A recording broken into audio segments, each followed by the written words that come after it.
ਸਤਨਾਮ ਸ਼੍ਰੀ ਵਾਹਿਗੁਰੂ ਜੀ। ਡੰਡੌਤ ਬੰਦਨ ਅਨਕ ਬਾਰ, ਸਰਬ ਕਲਾ ਸਮਰੱਥ। ਡੋਲਨ ਤੇ ਰੱਖੋ ਪ੍ਰਭੂ, ਨਾਨਕ ਦੇ ਕਰ ਹੱਥ। ਤੂੰ ਬੇਅੰਤ ਕੋ ਵਿਰਲਾ ਜਾਣੈ, ਗੁਰ ਪ੍ਰਸਾਦ ਕੋ ਸ਼ਬਦ ਪਛਾਣੈ। ਸੇਵਕ ਕੀ ਅਰਦਾਸ ਪਿਆਰੇ, ਜਪ ਜੀਵਾ ਪ੍ਰਭ ਚਰਨ ਤੁਮਾਰੇ।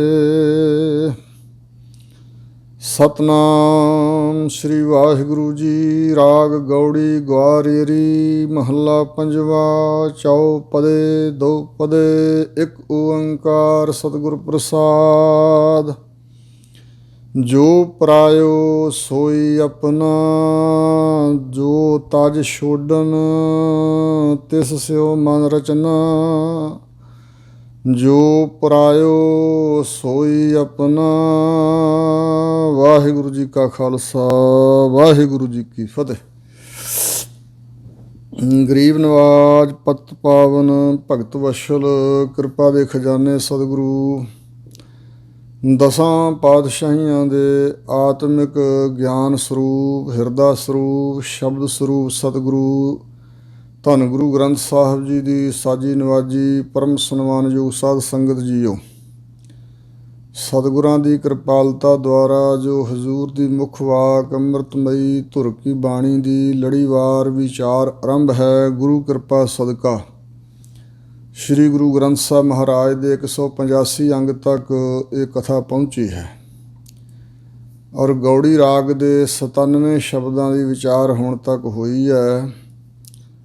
ਧੰਨ ਗੁਰੂ ਅਰਜਨ ਦੇਵ ਮਹਾਰਾਜ ਜੀ ਦੇ ਮੁਬਾਰਕ ਮੁਖਾਰਬਿੰਦ ਤੋਂ ਉਚਾਰੇ ਹੋਏ ਸ਼ਬਦਾਂ ਦੀ ਵਿਚਾਰ ਚੱਲ ਰਹੀ ਹੈ ਇਸ ਵੇਲੇ। ਔਰ ਹਜ਼ੂਰ ਜੋ ਅੱਗੇ ਸਾਨੂੰ ਉਪਦੇਸ਼ ਬਖਸ਼ਿਸ਼ ਕਰ ਰਹੇ ਨੇ, ਸਤਿਗੁਰੂ ਜੀ ਦੀ ਕਿਰਪਾ ਨਾਲ ਤੇ ਆਪ ਗੁਰੂ ਕੀ ਸਰੋਤਾ ਜਨ ਸੰਗਤ ਦੀ ਅਸੀਸ ਦੁਆਰਾ ਹਜ਼ੂਰ ਦੇ ਮੁੱਖ ਵਾਕ ਬਚਨਾਂ ਨੂੰ ਵਿਚਾਰੀਏ, ਸੁਣੀਏ, ਤਾਂ ਕਿ ਕੰਨਾਂ ਦੁਆਰਾ ਹਜ਼ੂਰ ਦਾ ਉਪਦੇਸ਼ ਸਾਡੇ ਹਿਰਦਿਆਂ ਤੱਕ ਪਹੁੰਚੇ। ਰਾਗ ਗੌੜੀ ਗਵਾਰੇਰੀ, ਮਹੱਲਾ ਪੰਜਵਾ। ਰਾਗ ਮਾਲਾ ਵਿੱਚ 6 ਵੱਡੇ ਰਾਗ, 30 ਰਾਗਣੀਆਂ ਅਤੇ 48 ਰਾਗਾਂ ਦੇ ਪੁੱਤਰ ਨੇ ਜੋ ਵਰਣਨ ਕੀਤਾ ਔਰ ਗੌੜੀ ਰਾਗਣੀ ਹੈ।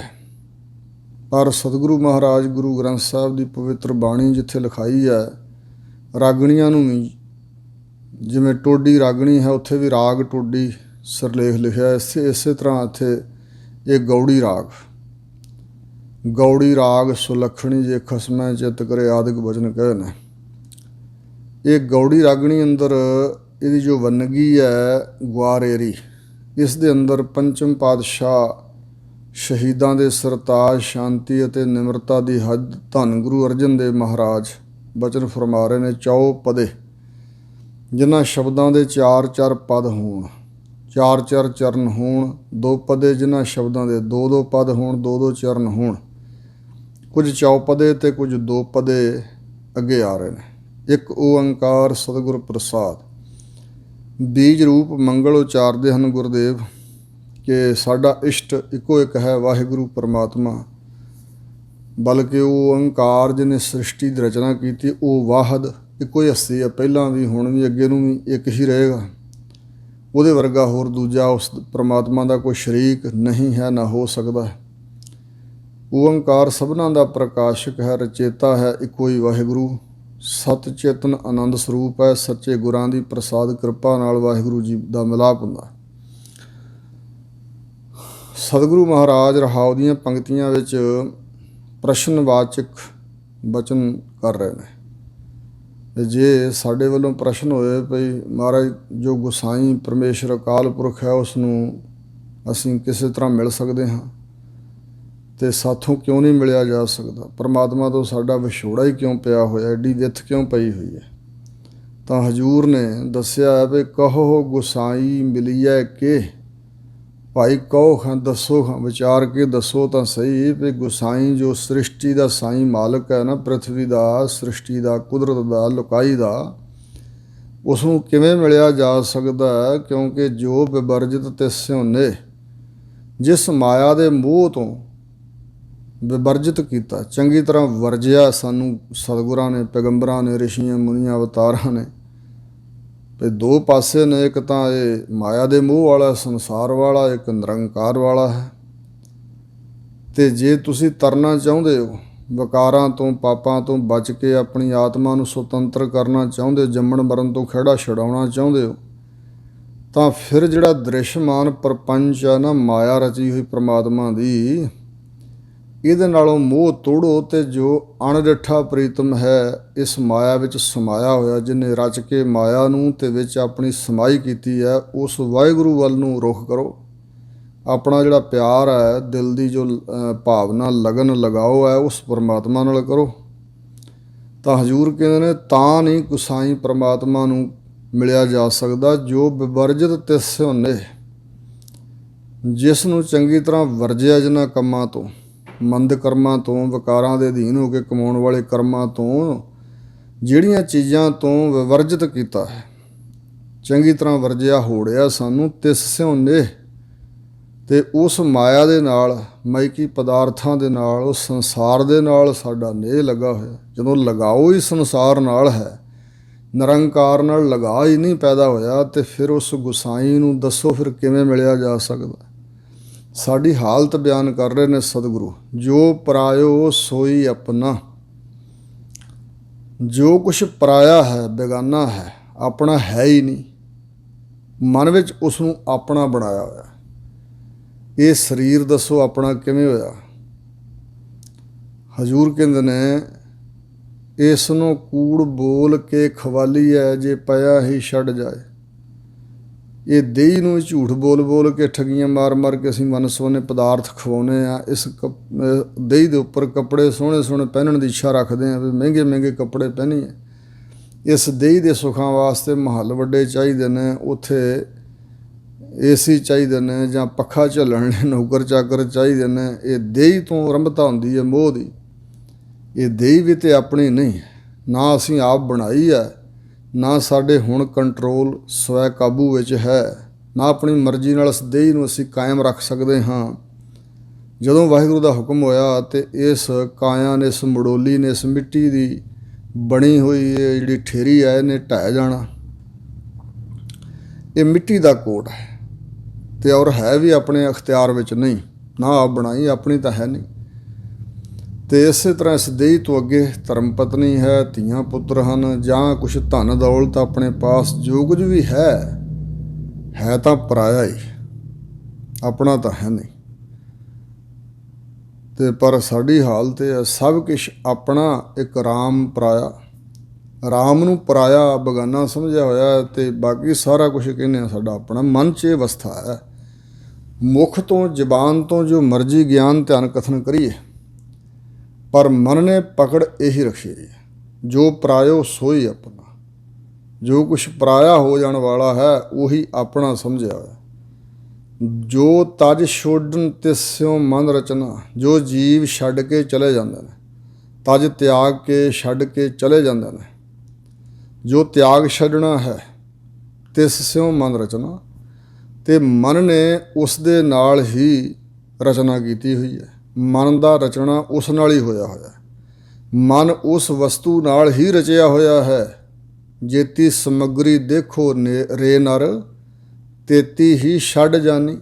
ਜਿੰਨੀ ਸਮੱਗਰੀ ਤੁਸੀਂ ਵੇਖਦੇ ਹੋ, ਸਾਰੀ ਛੱਡ ਜਾਣੀ। ਸਿਕੰਦਰ ਬਾਦਸ਼ਾਹ ਜਿਹੜਾ ਦੁਨੀਆ ਜਿੱਤਦਾ ਫਿਰਦਾ ਸੀ, ਜਦੋਂ ਉਹ ਬਿਮਾਰ ਪੈ ਗਿਆ ਤੇ ਉਹਨੂੰ ਆਪਣਾ ਆਖਰੀ ਵਕਤ ਦਿਸਿਆ ਨੇੜੇ, ਵੈਦਾਂ ਹਕੀਮਾਂ ਜ਼ੋਰ ਲਾ ਕੇ ਹੱਥ ਖੜ੍ਹੇ ਕਰ ਦਿੱਤੇ, ਤੇ ਫਿਰ ਦਿਸਦਾ ਸੀ ਉਹਨੂੰ ਕਿ ਹੁਣ ਮੈਂ ਮਰਨ ਵਾਲਾ। ਉਹਨੇ ਕਿਹਾ ਸੀ ਆਪਣੇ ਅਹਿਲਕਾਰਾਂ ਨੂੰ, ਤੇ ਮੈਨੂੰ ਤਾਂ ਸਾਰੀ ਉਮਰ ਅਕਲ ਨਹੀਂ ਆਈ, ਮੈਂ ਤਾਂ ਹੋਰ ਹੀ ਪਾਸੇ ਤੁਰਿਆ ਰਿਹਾ, ਜੋ ਹੋ ਹੀ ਨਹੀਂ ਸੀ ਸਕਦਾ। ਮੈਂ ਦੁਨੀਆ ਜਿੱਤਦਾ ਫਿਰਦਾ ਸੀ।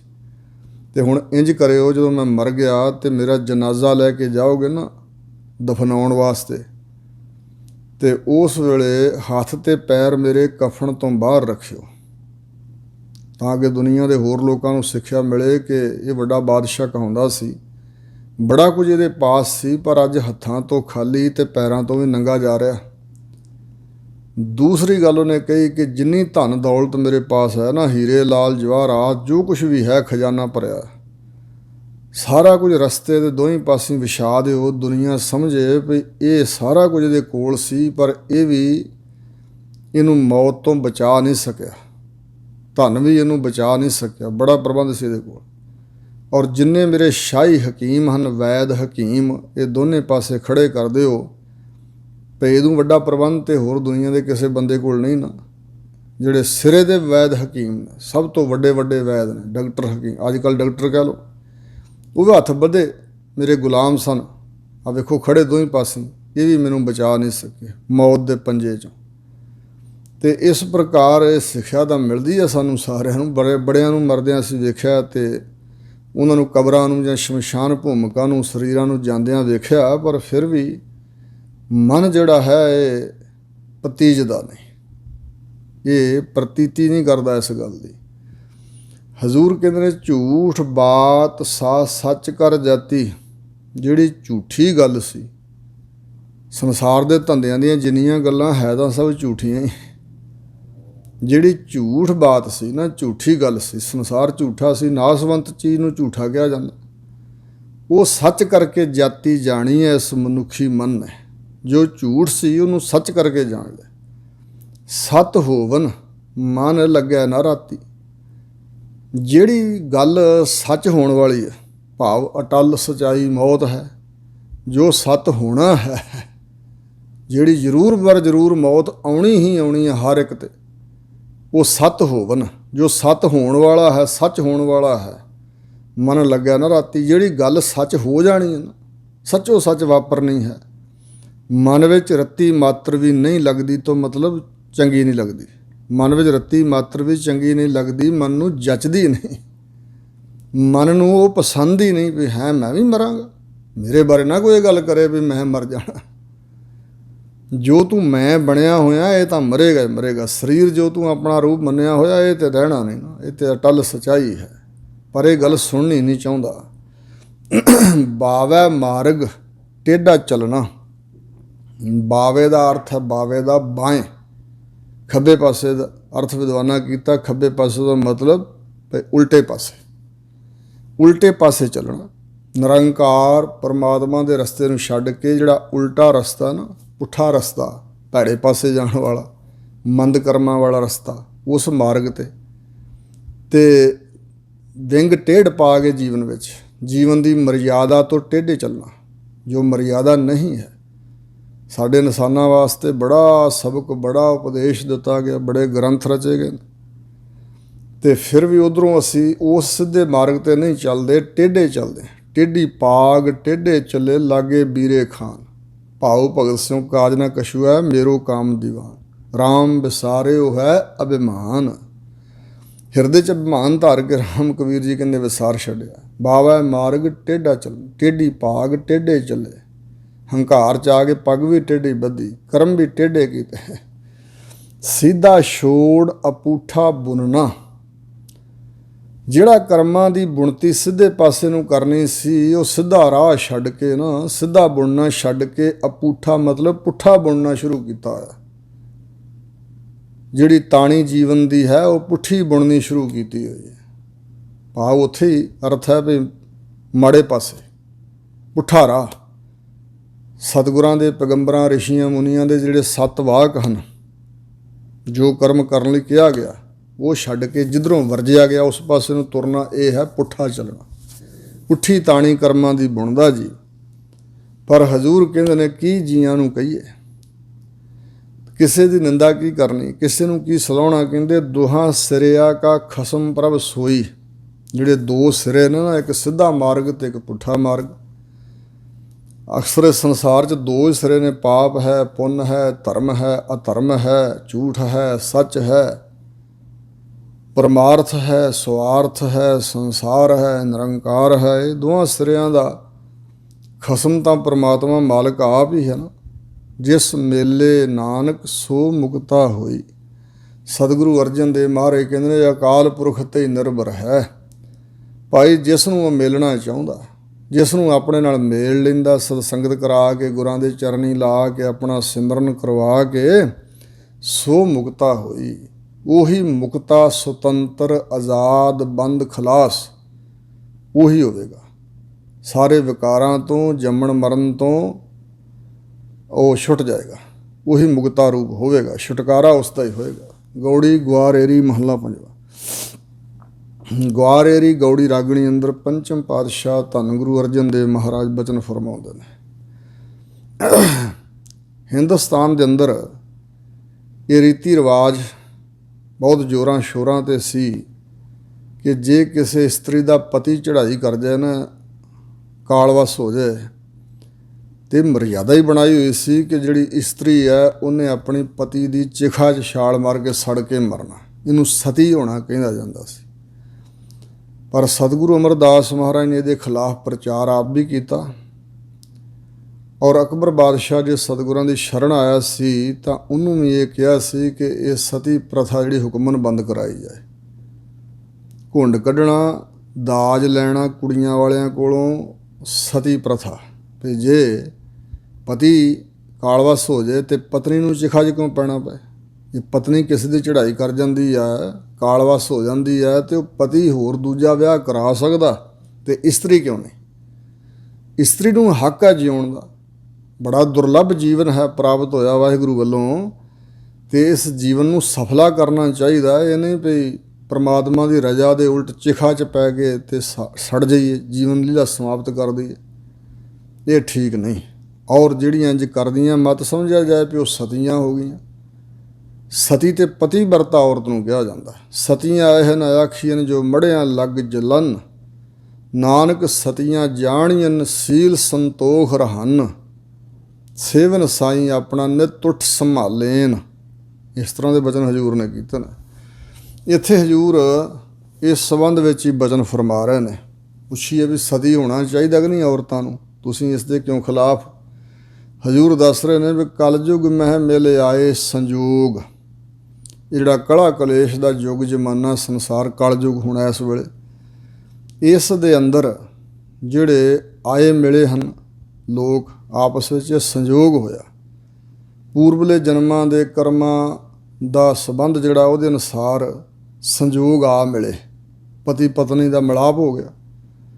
ਜਿਚਰ ਆਗਿਆ ਤਿਚਰ ਭੋਗਹਿ ਭੋਗ। ਜਦੋਂ ਤੱਕ ਵਾਹਿਗੁਰੂ ਪਰਮਾਤਮਾ ਦੀ ਆਗਿਆ, ਜਦੋਂ ਤੱਕ ਉਸਨੇ ਜੀਵਨ ਬਖਸ਼ਿਆ ਹੋਇਆ, ਉਦੋਂ ਤੱਕ ਇਹ ਵਾਹਿਗੁਰੂ ਵੱਲੋਂ ਬਖਸ਼ੇ ਹੋਏ ਪਦਾਰਥਾਂ ਦੇ ਭੋਗ ਭੋਗਦੇ ਨੇ। ਜਲੈ ਨਾ ਪਾਈਐ ਰਾਮ ਸਨੇਹੀ। ਜੇ ਕਹੀਏ ਵੀ ਚਿਖਾ 'ਚ ਸੜ ਕੇ ਮਰ ਜਾਣ ਨਾਲ ਪਰਮਾਤਮਾ ਦੇ ਦਰ 'ਤੇ ਪ੍ਰਵਾਨ ਹੋ ਜਾਵਾਂਗੇ, ਰੱਬ ਮਿਲ ਪਵੇਗਾ, ਪਤੀ ਪਰਮਾਤਮਾ ਮਿਲ ਪਵੇਗਾ, ਤਾਂ ਨਹੀਂ। ਸੜ ਜਾਣ ਨਾਲ ਰਾਮ ਜੋ ਸਨੇਹੀ ਹੈ, ਪਿਆਰਾ ਵਾਹਿਗੁਰੂ, ਉਸ ਦੀ ਪ੍ਰਾਪਤੀ ਨਹੀਂ ਅਸੀਂ ਕਰ ਸਕਦੇ। ਕਿਰਤ ਸੰਜੋਗ ਸਤੀ ਉੱਠ ਹੋਈ। ਇਹ ਜਿਹੜਾ ਚਿਖਾ 'ਚ ਪੈਣਾ ਨਾ, ਇਹ ਉਹਦੇ ਸੰਜੋਗ ਦੀ ਕਿਰਤ। ਇੱਕ ਤਾਂ ਅਰਥ ਇਹ ਹੈ ਵੀ ਪੂਰਬਲੇ ਜਨਮਾਂ ਅਨੁਸਾਰ ਉਹਦੇ ਜਿਹੜੇ ਕਰਮ ਕਮਾਏ ਹੋਏ ਨੇ ਉਹਦੇ ਅਨੁਸਾਰ ਉਹਨੇ ਚਿਖਾ 'ਚ ਪੈ ਕੇ, ਅੱਗ 'ਚ ਪੈ ਕੇ ਸੜਨਾ ਹੀ ਉਹਦੇ ਭਾਗਾਂ 'ਚ ਲਿਖਿਆ ਹੋਏਗਾ, ਤੇ ਸੜ ਮਰੀ ਭਾਵੇਂ। ਇਸ ਕਿਰਤ ਨਾਲ ਉਹਦਾ ਸੰਜੋਗ ਬਣਿਆ ਤੇ ਸਤੀ ਉੱਠ ਹੋਈ। ਆਪਣੇ ਆਪ ਨੂੰ ਕਹਿ ਦਿੱਤਾ ਵੀ ਮੈਂ ਸਤੀ ਹੋਣ ਲੱਗੀ, ਜਾਂ ਲੋਕਾਂ ਕਹਿ ਦਿੱਤਾ ਵੀ ਇਹ ਸਤੀ ਹੋ ਗਈ ਹੈ। ਉਹ ਇਸ ਪ੍ਰਕਾਰ ਦੀ ਉਹਨੇ ਕਿਰਤ ਕੀਤੀ ਤੇ ਪਤੀ ਦੇ ਸੰਜੋਗ ਦੀ ਇੱਛਾ ਰੱਖ ਕੇ ਵੀ ਮੇਰਾ ਅਗਾਂਹ ਵੀ ਸੰਜੋਗ ਮਿਲਾਪ ਇਹਦੇ ਨਾਲ ਬਣਿਆ ਰਹੇ। ਕਿਰਤ ਸੰਜੋਗ, ਇਹ ਖਿਆਲ ਕਰਕੇ ਇਹ ਕਿਰਤ ਕੀਤੀ ਸੜਨ ਦੀ, ਤੇ ਮੇਰਾ ਪਤੀ ਨਾਲ ਸੰਜੋਗ ਮਿਲਾਪ ਬਣਿਆ ਰਹੇ। ਤੇ ਸਤੀ ਉੱਠ ਹੋਈ। ਲੋਕਾਂ ਦੀਆਂ ਨਜ਼ਰਾਂ ਵਿੱਚ ਉਹ ਚਿਖਾ 'ਚ ਪੈ ਕੇ ਸੜੀ ਤੇ ਸਤੀ ਹੋ ਗਈ। ਰਹਾਓ ਹਜ਼ੂਰ ਕਹਿੰਦੇ ਨੇ ਇਹ ਸਤੀ ਨਹੀਂ ਹੋਈ, ਦੇਖਾ ਦੇਖੀ ਮਨ ਹੱਠ ਜਲ ਜਾਈ ਹੈ। ਦੇਖਾ ਦੇਖੀ ਰੀਤ ਚਲਾਈ ਲੋਕਾਂ ਨੇ। ਇੱਕ ਕੋਈ ਸਤੀ ਹੋਈ ਚਿਖਾ 'ਚ ਪੈ ਗਈ, ਉਹਦੇ ਨੂੰ ਵੇਖ ਕੇ ਦੂਜੇ ਫਿਰ ਮਰਿਆਦਾ ਹੀ ਬਣਾ ਲਈ। ਦੇਖਾ ਦੇਖੀ ਜਿਵੇਂ ਸਿੱਖੀ ਵੀ ਹੈ, ਤੇ ਇੱਕ ਭੇਖ ਦੀ, ਇੱਕ ਧੰਦੇ ਦੀ, ਇੱਕ ਦੇਖਾ ਦੇਖੀ ਦੀ, ਇੱਕ ਸਿਦਕ ਦੀ, ਇੱਕ ਭਾਵਨਾ ਦੀ। ਭਾਵਨਾ ਦੀ ਤੇ ਸਿਦਕ ਦੀ ਸਿੱਖੀ ਦੋ ਤਰ੍ਹਾਂ ਦੀ ਸਤਿਗੁਰਾਂ ਨੂੰ ਪ੍ਰਵਾਨ ਆ। ਦੇਖਾ ਦੇਖੀ ਸਿੱਖ ਬਣ ਗਿਆ ਤੇ ਅੰਦਰੋਂ ਕੱਚਾ ਰਿਹਾ, ਸ਼ਰਧਾ ਕੋਈ ਨਾ ਹੋਈ, ਕੱਲ੍ਹ ਨੂੰ ਹੋਰ ਕਿਸੇ ਪਾਸੇ ਤੁਰ ਪਿਆ। ਇੱਕ ਭੇਖ ਦੀ ਭੇਖ ਬਣਾ ਲਿਆ ਲੋਕਾਂ ਦੇ ਸਾਹਮਣੇ, ਮੈਂ ਸਿੱਖਾਂ, ਪਤੀਜਣ ਲੋਕ ਮੇਰੇ 'ਤੇ। ਇੱਕ ਧੰਦਾ ਬਣਾਇਆ ਹੋਇਆ ਸਿਰਫ ਪੈਸੇ ਖਾਤਰ, ਧਰਮ ਧਾਰਨ ਕੀਤਾ, ਲਿਬਾਸ ਧਾਰਨ ਕੀਤਾ। ਇਸ ਪ੍ਰਕਾਰ ਦੇਖਾ ਦੇਖੀ ਦੇ ਜਿਹੜੇ ਕਰਮ ਨੇ, ਵੇਖੋ ਵੇਖੀ, ਇੱਕ ਨੇ ਕੀਤਾ ਦੂਜੇ ਨੇ ਵੇਖ ਕੇ ਉਹਨੇ ਵੀ ਉਹ ਕਰਮ ਕਰ ਲਿਆ। ਮਨ ਦੇ ਅੰਦਰ ਹੱਠ ਧਾਰ ਕੇ, ਮਨ ਮੰਨਦਾ ਨਹੀਂ ਹੈ, ਚਾਹੁੰਦਾ ਨਹੀਂ ਅੰਦਰੋਂ ਮਨੁੱਖ ਚਿਖਾ 'ਚ ਪੈਣਾ, ਜੀਵ ਚਾਹੁੰਦਾ ਨਹੀਂ, ਇਸਤਰੀ ਚਾਹੁੰਦੀ ਨਹੀਂ, ਪਰ ਦੇਖਾ ਦੇਖੀ ਲੋਕਾਂ ਪਿੱਛੇ ਲੱਗ ਕੇ ਮਨ 'ਚ ਹੱਠ ਕਰ ਲਿਆ। ਜੇ ਮਨ ਦੇ ਹੱਠ ਅਨੁਸਾਰ ਜਲ ਕੇ ਮਰ ਜਾਈਏ, ਜਲ ਜਾਈਏ, ਸੜ ਜਾਈਏ ਜੇ ਚਿਖਾ 'ਚ ਪੈ ਗਏ। ਪ੍ਰੇ ਸੰਗ ਨਾ ਪਾਵੈ ਬਹੁ ਜੋਨ ਭਵਾਈਐ, ਜਿਸ ਇੱਛਾ ਨੂੰ ਰੱਖ ਕੇ ਉਹ ਚਿਖਾ 'ਚ ਪਈ। ਪ੍ਰੇ ਪਤੀ ਪਿਆਰੇ ਦਾ ਸੰਗ ਨਹੀਂ ਪ੍ਰਾਪਤ ਹੁੰਦਾ, ਬਲਕਿ ਇਸ ਕਰਮ ਨਾਲ ਬਹੁਤੀਆਂ ਜੂਨਾਂ 'ਚ ਪਾ ਕੇ ਭਵਾਇਆ ਜਾਂਦਾ ਜੀਵ ਨੂੰ। ਪਰਮੇਸ਼ਰ ਪਰਮਾਤਮਾ ਨੂੰ ਮਿਲਣ ਵਾਸਤੇ ਵੀ ਜੇ ਕਹੀਏ ਵੀ ਅੱਗ 'ਚ ਧੂਣੀਆਂ ਤਪਾ ਕੇ ਸੜੀ ਜਾਈਏ, ਸੂਰਜ ਦੀ ਰੋਸ਼ਨੀ ਉੱਪਰੋਂ ਪੈਂਦੀ ਹੈ, ਗਰਮੀ ਦੇ ਦਿਨਾਂ 'ਚ ਦੁਆਲੇ ਧੂਏ ਵਾਲੇ ਹੋਣ, ਇਸ ਤਰ੍ਹਾਂ ਸੜ ਕੇ ਮਰਨ ਨਾਲ ਵੀ ਪਿਆਰਾ ਪਰਮਾਤਮਾ ਨਹੀਂ ਪ੍ਰਾਪਤ ਹੁੰਦਾ। ਅਤੇ ਜੇ ਕਹੀਏ ਵੀ ਪਤੀ ਦੀ ਚਿਖਾ 'ਚ ਪੈ ਕੇ ਕੋਈ ਇਸਤਰੀ ਸੜ ਮਰੇ ਅਤੇ ਉਹਨੂੰ ਪਤੀ ਨਾਲ ਸੰਜੋਗ ਹੋ ਜਾਏਗਾ, ਜ਼ਰੂਰੀ ਨਹੀਂ ਹੈ। ਹਜ਼ੂਰ ਕਹਿੰਦੇ ਇਸ ਤਰ੍ਹਾਂ, ਪ੍ਰੇ ਪਿਆਰੇ ਦਾ ਸੰਗ ਨਹੀਂ ਪ੍ਰਾਪਤ ਕਰਦੀ ਉਹ ਇਸਤਰੀ, ਜਾਂ ਤਪੱਸਿਆ ਕਰਨ ਵਾਲਾ, ਸਰੀਰ ਨੂੰ ਤਪੱਸਿਆ 'ਚ ਲੂਣ ਵਾਲਾ, ਉਹ ਪਿਆਰੇ ਪਰਮਾਤਮਾ ਦਾ ਸੰਗ ਨਹੀਂ ਪ੍ਰਾਪਤ ਕਰਦਾ। ਬਹੁਤ ਜੂਨ ਭਵਾਈ ਹੈ, ਵਿਖਾਵਾ ਕੀਤਾ ਹੈ, ਇਸ ਕਰਕੇ ਬਹੁਤੀਆਂ ਜੂਨਾਂ 'ਚ ਪਾ ਕੇ ਭਵਾਇਆ ਜਾਂਦਾ। ਸੀਲ ਸੰਜਮ ਪ੍ਰੇ ਆਗਿਆ ਮਨ, ਕਿਉਂਕਿ ਦੋਵਾਂ ਤਰ੍ਹਾਂ ਦੇ ਅਰਥ ਸਮਝ ਲੈਣੇ। ਹਜ਼ੂਰ ਕਹਿੰਦੇ ਨੇ ਕਿਹੜੀ ਸਤੀ ਇਸਤਰੀ ਆ ਜਿਹੜੀ ਪ੍ਰਵਾਨ ਆ। ਸੀਲ ਸੰਜਮ ਪ੍ਰੇ ਆਗਿਆ ਮਨ, ਸੀਲ ਦਾ ਅਰਥ ਹੈ ਨਰਮ ਸੁਭਾਅ, ਅਤੇ ਜੀਵਨ ਦੀ ਮਰਿਆਦਾ ਸੰਜਮ ਵਾਲੀ। ਹੋਰਨਾਂ ਮਰਦਾਂ ਵੱਲ ਨਾ ਝਾਕਣਾ ਇਸਤਰੀ ਵਾਸਤੇ ਹੈ, ਹੋਰਨਾਂ ਵੱਲ ਨਾ ਝਾਕਣਾ। ਅਤੇ ਇਸੇ ਤਰ੍ਹਾਂ ਭਗਤ ਵਾਸਤੇ ਹੈ, ਨਰਮ ਚਿੱਤ ਹੋਣਾ, ਕਠੋਰ ਚਿੱਤ ਨਹੀਂ ਹੋਣਾ, ਦਰਵੀਭੂਤ ਦਇਆਵਾਨ ਹੋਣਾ, ਨਰਮ ਚਿੱਤ, ਸ੍ਰੇਸ਼ਟਾਚਾਰ ਚੰਗਾ ਹੋਣਾ, ਇਹਨੂੰ ਵੀ ਸੀਲ ਕਹਿੰਦੇ ਨੇ, ਸੀਲ। ਔਰ ਇਸੇ ਪ੍ਰਕਾਰ ਸੰਜਮੀ ਜੀਵਨ, ਸੰਜਮੀ ਜੀਵਨ ਦਾ ਮਤਲਬ ਜਿਵੇਂ ਇੱਕ ਪਤੀ ਵਰਤਾ ਔਰਤ ਹੋਰਨਾਂ ਮਰਦਾਂ ਨੂੰ ਮਰਦ ਨਹੀਂ ਸਮਝਦੀ, ਜਾਂ ਵੱਡਿਆਂ ਨੂੰ ਭਰਾ, ਵੱਡਿਆਂ ਨੂੰ ਪਿਓ ਬਰਾਬਰ ਦੇ ਭਰਾ ਛੋਟੇ ਪੁੱਤਰ ਕਰਕੇ ਜਾਣਦੀ, ਇੱਕ ਪਤੀ ਤੋਂ ਬਗੈਰ ਹੋਰ ਕਿਸੇ ਨਾਲ ਸੰਗ ਕਰਨ ਦੀ ਉਹਦੇ ਮਨ 'ਚ ਲਾਲਸਾ ਨਹੀਂ। ਇਸੇ ਪ੍ਰਕਾਰ ਜਿਹੜਾ ਭਗਤ ਹੈ, ਫਰੀਦ ਜੀ ਨੇ ਕਿਹਾ, ਢੂੰਢਿੰਦੀ ਏ ਸੁਹਾਗ ਕੂ ਤਉ ਤਨ ਕਾਈ ਕੋਰ, ਜਿਨ੍ਹਾਂ ਨਾਉ ਸੁਹਾਗਣੀ ਤਨਾ ਝਾਕ ਨਾ ਹੋਰ। ਸੁਹਾਗ ਭਾਗ ਨੂੰ ਢੂੰਡਣ ਵਾਲੀ ਏ, ਖੋਜਣ ਵਾਲੀ ਏ। ਜੇ ਤੈਨੂੰ ਨਹੀਂ ਨਾ ਮਿਲਿਆ ਪਤੀ ਦਾ ਸੰਗ, ਤੇ ਤੇਰੇ 'ਚ ਹੀ ਕੋਈ ਕੋਰ ਕਸਰ ਹੈ।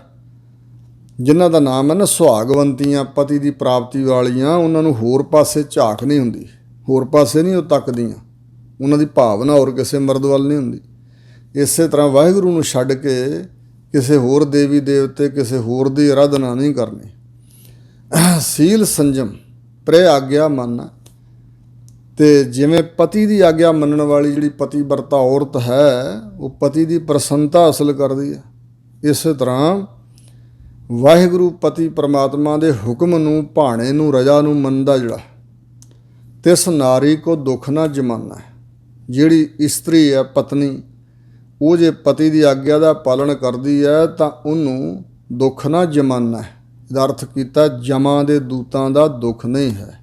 ਜਿਹੜੇ ਜਮ ਧਰਮਰਾਜ ਦੇ ਦੂਤ ਨੇ, ਉਹਨਾਂ ਵੱਲੋਂ ਦੁੱਖ ਨਹੀਂ ਪ੍ਰਾਪਤ ਹੁੰਦਾ। ਇਸੇ ਤਰ੍ਹਾਂ ਉਸ ਜੀਵ ਰੂਪ ਇਸਤਰੀ ਨੂੰ, ਜਿਹੜੀ ਪਰਮਾਤਮਾ ਦੀ ਰਜਾ ਵਿੱਚ ਚੱਲਦੀ ਹੈ, ਜਿਹੜੀ ਜਗਿਆਸੂ ਰੂਪ ਇਸਤਰੀ ਪਰਮਾਤਮਾ ਦੀ ਆਗਿਆ ਚੱਲਦੀ ਹੈ, ਸੀਲ ਸੰਜਮ ਵਿੱਚ ਰਹਿੰਦੀ ਹੈ, ਇੰਦਰੀਆਂ ਨੂੰ, ਮਨ ਨੂੰ ਕਾਬੂ ਕਰਕੇ ਰੱਖਦੀ ਹੈ, ਭੈੜਿਆਂ ਕੰਮਾਂ ਵੱਲੋਂ ਨਰਮ ਚਿੱਤ ਹੋ ਕੇ ਰਹਿੰਦਾ ਜਿਹੜਾ ਜੀਵ, ਉਹਨੂੰ ਫਿਰ ਜਮਾਂ ਦਾ ਦੁੱਖ ਨਹੀਂ ਵੇਖਣਾ ਪੈਂਦਾ। ਕਹੋ ਨਾਨਕ ਜਿਨ ਪ੍ਰਯੋ ਪਰਮੇਸ਼ਰ ਕਰ ਜਾਣਿਆ। ਸਤਿਗੁਰੂ ਅਰਜਨ ਦੇਵ ਜੀ ਮਹਾਰਾਜ ਕਹਿੰਦੇ, ਭਾਈ ਇਹੀ ਗੱਲ ਕਹੋ, ਜਾਂ ਅਸੀਂ ਕਹਿੰਦੇ ਹਾਂ ਵੀ ਜਿਨ੍ਹਾਂ ਨੇ, ਜਿਸ ਨੇ ਪ੍ਰਯੋ ਪਤੀ ਨੂੰ ਪਰਮੇਸ਼ਰ ਕਰਕੇ ਜਾਣਿਆ, ਜਿਹਨੇ ਪਰਮੇਸ਼ਰ ਰੂਪ ਕਰਕੇ ਜਾਣਿਆ ਆਪਣੇ ਪਤੀ ਨੂੰ, ਇੰਨਾ ਸਨਮਾਨ ਦਿੱਤਾ ਹੈ, ਇੰਨੀ ਭਾਵਨਾ ਰੱਖੀ, ਇੰਨੀ ਨਿਮਰਤਾ ਰੱਖ ਕੇ ਚੱਲੀ ਹੈ। ਧੰਨ ਸਤੀ ਦਰਗਾਹ ਪ੍ਰਵਾਨਿਆ, ਧੰਨ ਉਹ ਸਤੀ ਹੈ, ਵਾਹਿਗੁਰੂ ਦੀ ਦਰਗਾਹ ਵਿੱਚ ਉਹ ਪ੍ਰਵਾਨ ਚੜ੍ਹੀ ਹੈ। ਇੱਥੇ ਪ੍ਰਵਾਨਿਆਂ ਤੁਕਾਂਤ ਨੂੰ ਮੇਲਣ ਵਾਸਤੇ ਹੈ, ਇਸਤਰੀ ਦਾ ਵਾਚਕ ਬਚਨ ਹੈ। ਧੰਨ ਸਤੀ ਦਰਗਾਹ ਪ੍ਰਵਾਨਿਆ। ਹੁਣ ਦੂਜਾ ਅਰਥ, ਜਿਨ੍ਹਾਂ ਨੇ ਪ੍ਰਯੋ ਆਪਣੇ ਪਤੀ ਮਤਲਬ ਸਤਿਗੁਰੂ ਜੀ ਨੂੰ, ਜਿਨ੍ਹਾਂ ਨੇ ਸਤਿਗੁਰੂ ਨੂੰ, ਸਿੱਖਾਂ ਨੇ ਸਤਿਗੁਰੂ ਨੂੰ ਪਰਮੇਸ਼ਰ ਰੂਪ ਕਰਕੇ ਜਾਣਿਆ। ਧੰਨ ਸਤੀ ਦਰਗਾਹ ਪ੍ਰਵਾਨਿਆ, ਉਹ ਉਹਨਾਂ ਸਤੀਆਂ ਦੀ ਨਿਆਈ ਹੈ, ਉਹ ਸਿੱਖ ਉਹਨਾਂ ਸਤੀ ਇਸਤਰੀਆਂ ਦੀ ਨਿਆਈ ਹੈ ਜਿਹੜੀਆਂ ਪਤੀ ਵਰਤਾ ਧਰਮ ਵਿੱਚ ਪੱਕੀਆਂ ਹੋ ਕੇ ਚੱਲੀਆਂ ਤੇ ਦਰਗਾਹ ਵਿੱਚ ਉਹ ਪ੍ਰਵਾਨ ਚੜਿਆ। ਸੋ ਅਗਲਾ ਸ਼ਬਦ ਗੌੜੀ ਗੁਆਰੇਰੀ ਮਹੱਲਾ ਪੰਜਵਾ। ਗੌੜੀ ਰਾਗਣੀ ਦੀ ਗੁਆਰੇਰੀ ਜਾਤੀ ਅੰਦਰ ਸਤਿਗੁਰੂ ਅਰਜਨ ਦੇਵ ਮਹਾਰਾਜ ਜੀ ਬਚਨ ਫਰਮਾਉਂਦੇ ਨੇ, ਹਮ ਤਨਵੰਤ ਪਾਗਠ ਸਚ ਨਾਏ। ਇਹ ਗੁਰ ਇਤਿਹਾਸ ਵਿੱਚ ਉਥਾਨਕਾ ਲਿਖੀ ਹੋਈ ਹੈ ਇਸ ਸ਼ਬਦ ਦੀ ਕਿ ਜਦੋਂ ਸ਼੍ਰੀ ਗੁਰੂ ਅਰਜਨ ਦੇਵ ਮਹਾਰਾਜ ਨੇ ਸੰਕਲਪ ਕੀਤਾ ਕਿ ਗੁਰਬਾਣੀ ਨੂੰ ਇਕੱਤਰ ਕੀਤਾ ਜਾਏ, ਕਿਉਂਕਿ ਮਿਹਰਵਾਨ ਪੁੱਤਰ ਪਿਰਥੀਏ ਕਾ ਬਾਣੀ ਕਰੈ, ਨਾਮ ਵਿੱਚ ਨਾਨਕ ਜੀ ਕਾ ਤਰੈ। ਸੋ ਜਿਹੜਾ ਮਿਹਰਵਾਨ ਪੁੱਤਰ ਸੀ ਨਾ, ਪਿਰਥੀ ਚੰਦ ਦਾ ਪੁੱਤਰ, ਉਹ ਆਪਣੇ ਕੋਲੋਂ ਕਵਿਤਾ ਰਚਦਾ ਸੀ ਅਤੇ ਉਹਦੇ ਵਿੱਚ ਅਖੀਰਲੀ ਤੁਕ ਵਿੱਚ ਗੁਰੂ ਨਾਨਕ ਸਾਹਿਬ ਦਾ ਨਾਮ ਭਰ ਦਿੰਦਾ ਸੀ ਅਤੇ ਰਾਗੀਆਂ ਸਿੱਖਾਂ ਨੂੰ ਵੀ ਕਹਿੰਦਾ ਸੀ ਵੀ ਆਹ ਬਾਣੀ ਦਾ ਕੀਰਤਨ ਕਰੋ, ਗਾਇਆ ਕਰੋ। ਇਸ ਕਰਕੇ ਖਿਆਲ ਕੀਤਾ ਹਜ਼ੂਰ ਨੇ ਵੀ ਬਾਣੀ ਵਿੱਚ ਰਲਾ ਪਾਉਣ ਦਾ ਯਤਨ ਲੋਕ ਕਰਨਗੇ। ਤਾਂ ਸਤਿਗੁਰੂ ਜੀ ਨੇ ਇਹ ਉਦਮ ਕੀਤਾ ਅਤੇ ਪਹਿਲੇ 4 ਸਤਿਗੁਰਾਂ ਦੀ ਬਾਣੀ ਅਤੇ ਆਪਣੀ ਬਾਣੀ ਇਕੱਤਰ ਕੀਤੀ ਜਾਏ, ਸਾਂਭੀ ਜਾਏ ਬਾਣੀ। ਤਾਂ ਫਿਰ ਸਤਿਗੁਰੂ ਮਹਾਰਾਜ ਜੀ ਨੇ ਜੋ ਪੋਥੀਆਂ ਸਨ ਤੀਜੇ ਪਾਤਸ਼ਾਹ ਤੱਕ ਬਾਬਾ ਮੋਹਨ ਜੀ ਪਾਸ, ਅਤੇ ਉਹ ਲੈਣ ਵਾਸਤੇ ਭਾਈ ਗੁਰਦਾਸ ਜੀ, ਬਾਬਾ ਬੁੱਢਾ ਜੀ ਗਏ ਸਨ, ਪਰ ਬਾਬਾ ਮੋਹਨ ਜੀ ਨੇ ਸਮਾਧੀ ਉਥਾਨ ਨਹੀਂ ਕੀਤੀ, ਸਮਾਧੀ 'ਚੋਂ ਉਥਾਨ ਨਹੀਂ ਹੋਏ।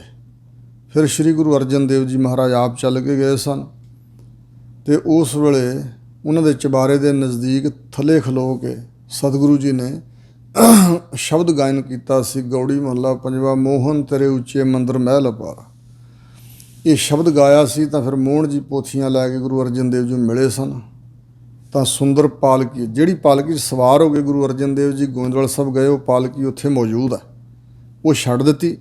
ਨਵੀਂ ਪਾਲਕੀ 'ਚ ਪੋਥੀਆਂ ਸੁਭਾਇਮਾਨ ਕਰਕੇ ਅਤੇ ਫਿਰ ਸਤਿਗੁਰੂ ਆਪ ਪਾਲਕੀ 'ਚ ਸਵਾਰ ਨਹੀਂ ਹੋਏ, ਨੰਗੇ ਚਰਨੀ ਪੋਥੀਆਂ ਦੇ ਉੱਪਰ ਚੌਰ ਕਰਦੇ ਹੋਏ ਸਿੱਖਾਂ ਨੂੰ ਉਹ ਪਾਲਕੀ ਚੁਕਾ ਕੇ ਆਪ ਚੌਰ ਕਰਦੇ ਹੋਏ ਪਹਿਲਾਂ ਖਡੂਰ ਸਾਹਿਬ ਨਗਰ ਪਹੁੰਚੇ ਸੀ, ਉੱਥੇ ਰਾਤ ਵਿਸ਼ਰਾਮ ਕੀਤਾ। ਫਿਰ ਅਗਲੇ ਦਿਨ ਸ਼੍ਰੀ ਅੰਮ੍ਰਿਤਸਰ ਸਾਹਿਬ ਚੱਕ ਗੁਰੂ ਰਾਮਦਾਸ, ਗੁਰੂ ਕਾ ਚੱਕ ਰਾਮਦਾਸ, ਜਿਸ ਦਾ ਨਾਮ ਅੱਜ ਕੱਲ੍ਹ ਹੁਣ ਅੰਮ੍ਰਿਤਸਰ ਸਾਹਿਬ ਹੈ। ਅੰਮ੍ਰਿਤਸਰ ਸਰੋਵਰ ਦਾ ਨਾਮ ਅਸਲ ਵਿੱਚ ਅੰਮ੍ਰਿਤਸਰ, ਨਗਰ ਦਾ ਨਾਮ ਸੀ ਗੁਰੂ ਕਾ ਚੱਕ ਜਾਂ ਚੱਕ ਰਾਮਦਾਸ, ਫਿਰ ਰਾਮਦਾਸਪੁਰਾ ਵੀ ਕਿਹਾ ਜਾਂਦਾ ਸੀ। ਇੱਥੇ ਸਤਿਗੁਰੂ ਮਹਾਰਾਜ ਪਹੁੰਚੇ ਅਤੇ ਕਦੇ ਜਦੋਂ ਅਸੀਂ ਦਰਸ਼ਨ ਕਰਨ ਹਰਿਮੰਦਰ ਸਾਹਿਬ ਜਾਂਦੇ ਹਾਂ ਤਾਂ ਦੁੱਖ ਭੰਜਨੀ ਬੇਰੀ ਦੇ ਨਜ਼ਦੀਕ ਇੱਕ 68 ਘਾੜ ਥੜਾ ਹੈ। ਉਸ ਥੜੇ 'ਤੇ ਲਿਆ ਕੇ ਪਾਲਕੀ ਜਿਹਦੇ ਵਿੱਚ ਪੋਥੀਆਂ ਮੌਜੂਦ ਸਨ, ਉਹ ਪਾਲਕੀ ਰੱਖੀ ਸੀ ਅਤੇ ਸਾਰੀ ਰਾਤ ਗੁਰੂ ਅਰਜਨ ਦੇਵ ਜੀ ਨੇ ਸਿੱਖਾਂ ਤੋਂ ਕੀਰਤਨ ਕਰਵਾਇਆ। ਚੌਰ ਦੀ ਸੇਵਾ ਆਪ ਵੀ ਬਾਬਾ ਬੁੱਢਾ ਜੀ ਵੀ ਕਰਦੇ ਰਹੇ ਅਤੇ ਉਸ ਦਿਨ ਸ਼੍ਰੀ ਗੁਰੂ ਅਰਜਨ ਦੇਵ ਮਹਾਰਾਜ ਨੇ ਇਹ ਸ਼ਬਦ ਉਚਾਰਨ ਕੀਤਾ ਸੀ, ਹਮ ਤਨਵੰਤ ਭਾਗਠ ਸਚ ਨਾਏ।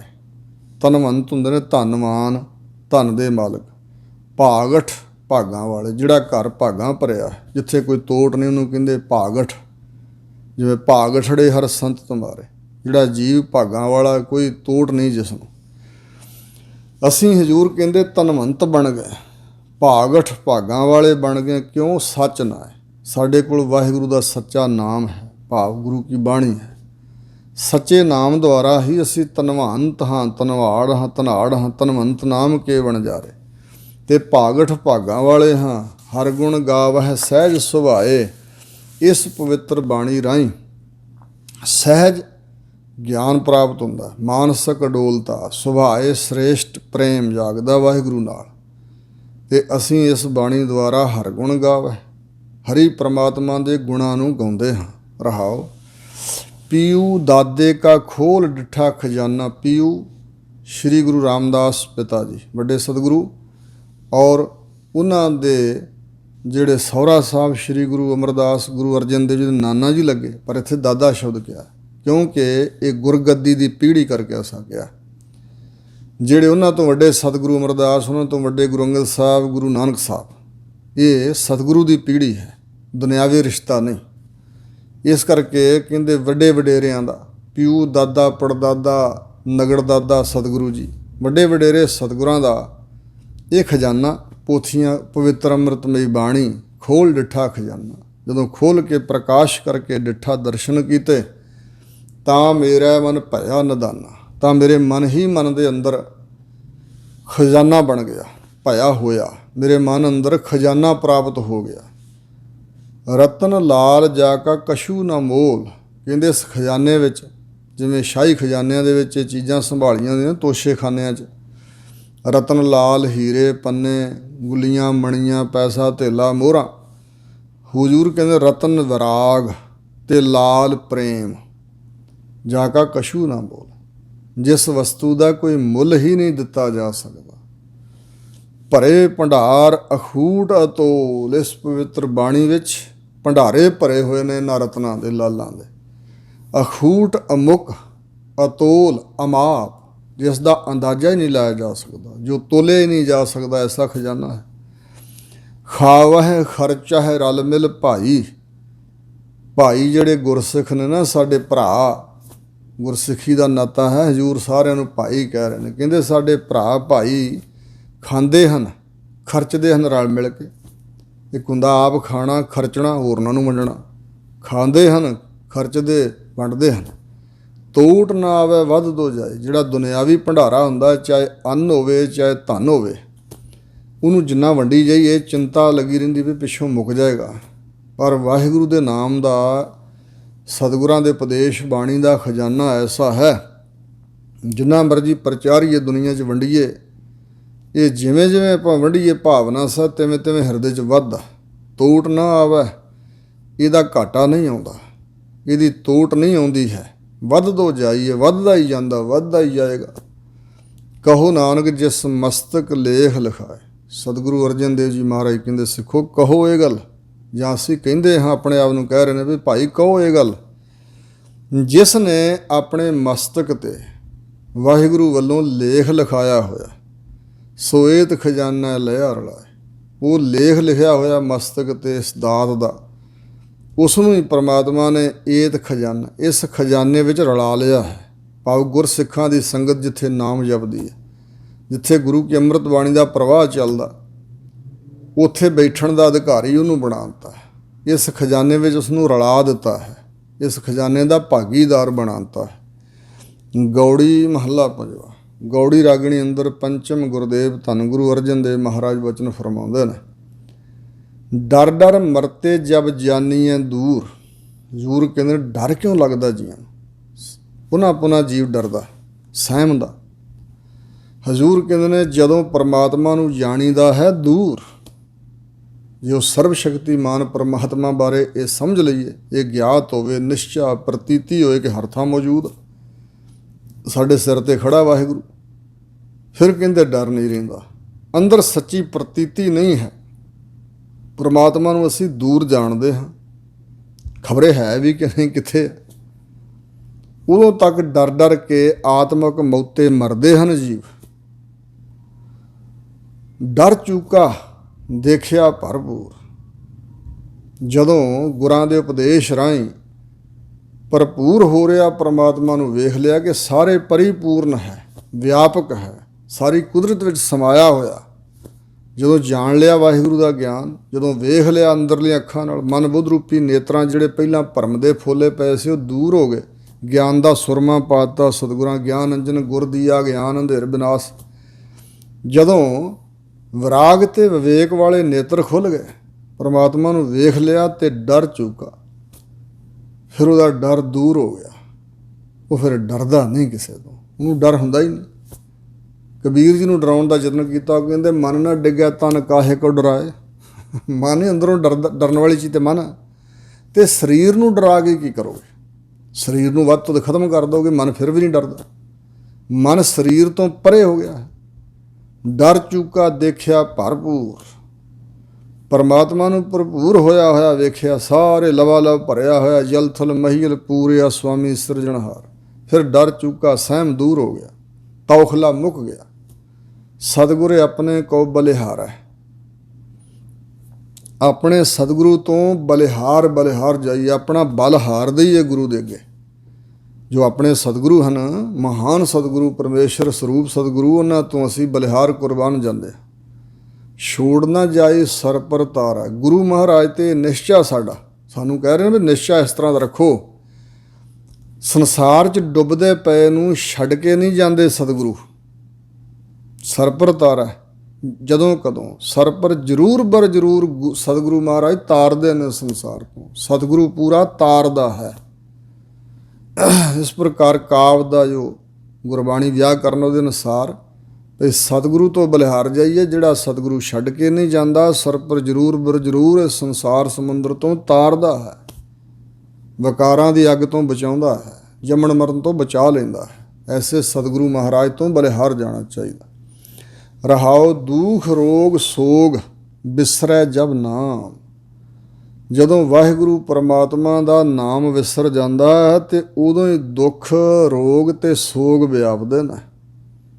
ਅਸਲ ਵਿੱਚ ਦੁੱਖਾਂ ਦਾ ਕਾਰਨ ਇਹ ਹੀ ਹੈ, ਤੂੰ ਵਿਸਰਹਿ ਤਾਂ ਸਭ ਕੋ ਲਾਗੂ, ਚੀਤ ਆਵਹਿ ਤਾਂ ਸੇਵਾ। ਜਦੋਂ ਤੂੰ ਵਿਸਰਦਾ ਉਦੋਂ ਸਾਰੇ ਵਿਰੋਧੀ ਲਾਗੂ ਹੋ ਜਾਂਦੇ, ਦੁਸ਼ਮਣ ਲਾਗੂ ਹੋ ਜਾਂਦੇ ਨੇ। ਸੋ ਇਸ ਪ੍ਰਕਾਰ ਨਾ ਦੁੱਖ ਦਾ ਪ੍ਰਭਾਵ ਹੈ, ਸਰੀਰਕ ਤੌਰ 'ਤੇ ਜਿਹੜਾ ਦੁੱਖ ਹੈ ਉਹਦਾ ਪ੍ਰਭਾਵ ਵੀ ਨਹੀਂ ਮਨ 'ਤੇ ਰਹਿੰਦਾ, ਨਾ ਰੋਗ ਦਾ ਪ੍ਰਭਾਵ ਹੈ, ਨਾ ਸੋਗ ਦਾ ਪ੍ਰਭਾਵ ਹੈ, ਜਿਹਦੇ ਅੰਦਰ ਨਾਮ ਹੈ।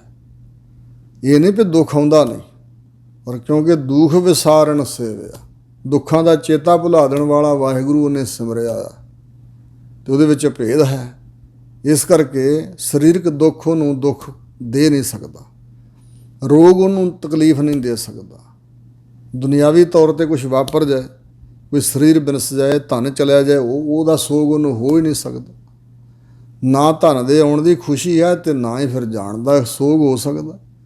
ਪਰ ਜਿਹਨੂੰ ਵਾਹਿਗੁਰੂ ਪਰਮਾਤਮਾ ਭੁੱਲ ਗਿਆ ਨਾ, ਨਾਮ ਭੁੱਲ ਗਿਆ ਵਾਹਿਗੁਰੂ ਦਾ, ਉਹਨੂੰ ਦੁੱਖ ਵੀ ਵਿਆਪਦਾ ਹੈ, ਉਸ ਨੂੰ ਰੋਗ ਵੀ ਦੁਖੀ ਕਰਦਾ ਹੈ, ਉਹਨੂੰ ਸੋਗ ਵੀ ਮਾਨਸਿਕ ਤੌਰ 'ਤੇ ਵਿਆਪਦਾ ਹੈ, ਸੋਗ ਵੀ ਸੰਤਾਪ ਦਿੰਦਾ।